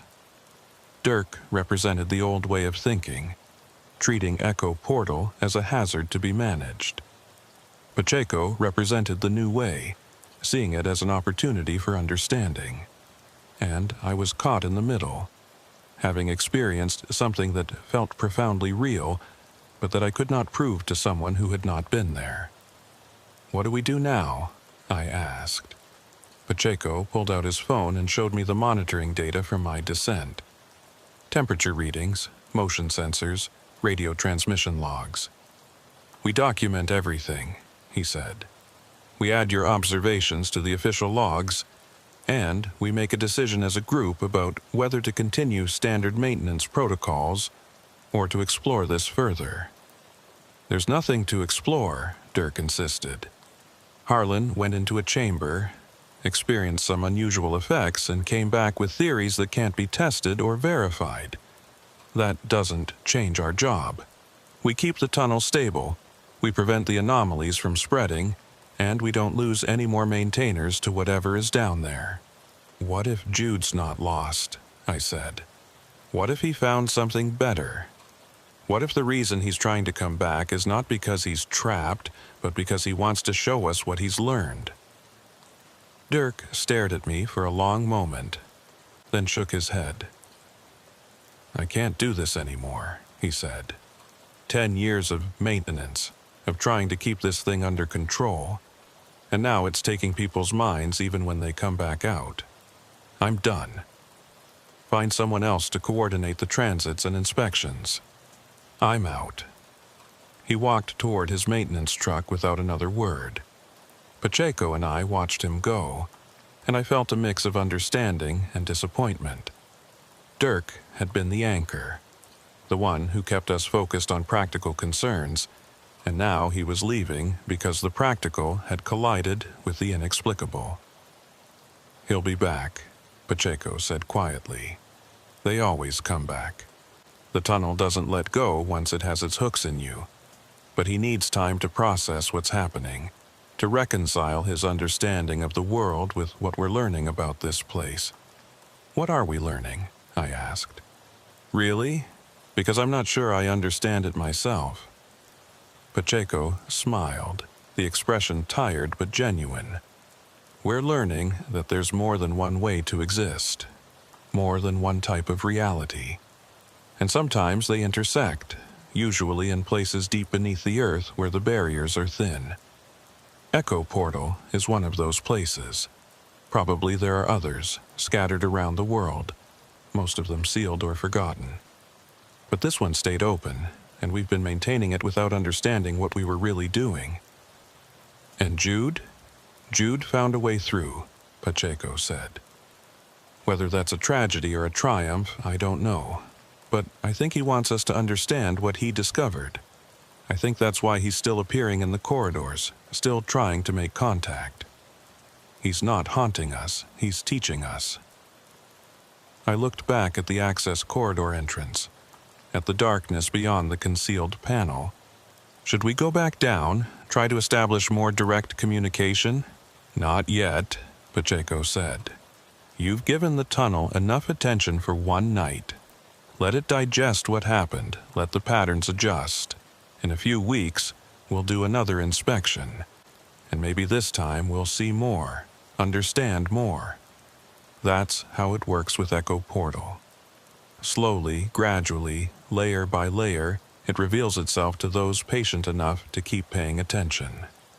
We walked back to our trucks together, leaving the tunnel entrance behind. But I knew I would be back, probably sooner than a few weeks. The patterns I had seen in that chamber, the sense of something trying to communicate across an unbridgeable gap, had lodged themselves in my mind like a splinter. I could not stop thinking about them, could not stop wondering what other information they might convey if I just spent more time observing, more time learning their language. As I drove away from Echo Portal that night, heading back toward normal highways and normal loads, I kept my radio tuned to Channel 9. Waiting for the call that would inevitably come, the message that would tell me the tunnel needed maintenance, needed attention, needed someone to descend into the depths and witness the patterns once more. Because that was my role now. Not just a maintainer, but a witness. Someone who had seen the space where realities intersect and had come back to tell about it, even though the telling would always be incomplete, always fall short of the actual experience. In my rearview mirror, I could see the mountain silhouetted against the night sky, and I imagined the chambers beneath it, the passages winding through stone, the deep spaces where the light pulsed and the patterns danced. Somewhere in those spaces, Jude existed in a form that was no longer entirely human, trying to bridge the gap between what he had been and what he had become, and somewhere in those same spaces, something else existed too. Something that had been there long before the tunnel was built, long before humans ever walked these mountains. Something that was patient and curious and willing to teach, if only we were willing to learn in return. I drove through the night, but I never really left Echo Portal behind. It stayed with me, a presence at the edge of my awareness, breathing its slow rhythm, pulsing its greenish light, waiting for my return, because that was the truth that Dirk could not accept, and that Pacheco had understood all along. Once you descended into those chambers, once you witnessed the patterns and felt the vibration and understood even a fraction of what was being offered, you were changed. Not lost, not trapped, but fundamentally altered in ways that could not be undone. And sooner or later, you would answer the call to go back down, to learn more, to understand more, to eventually make the same choice that Jude had made, to step through the interface and become something new, something that existed in both realities at once, a bridge between the solid world and the pattern world. I did not know if I would make that choice. Not yet. But I knew I would have the opportunity, probably many times over the years ahead. And each time it would become a little harder to say no, a little more tempting to take that final step and see what existed on the other side. Echo Portal was not just a tunnel through a mountain. It was a question that the mountain itself was asking. And all of us who maintained it, who descended into its depths, who witnessed its patterns, we were all moving slowly, inevitably, toward the moment when we would finally answer that question with our own transformation. The road stretched ahead of me, dark and empty, and I drove on through the Colorado night, carrying the mountain's question with me, knowing that someday, perhaps soon, I would return with my answer.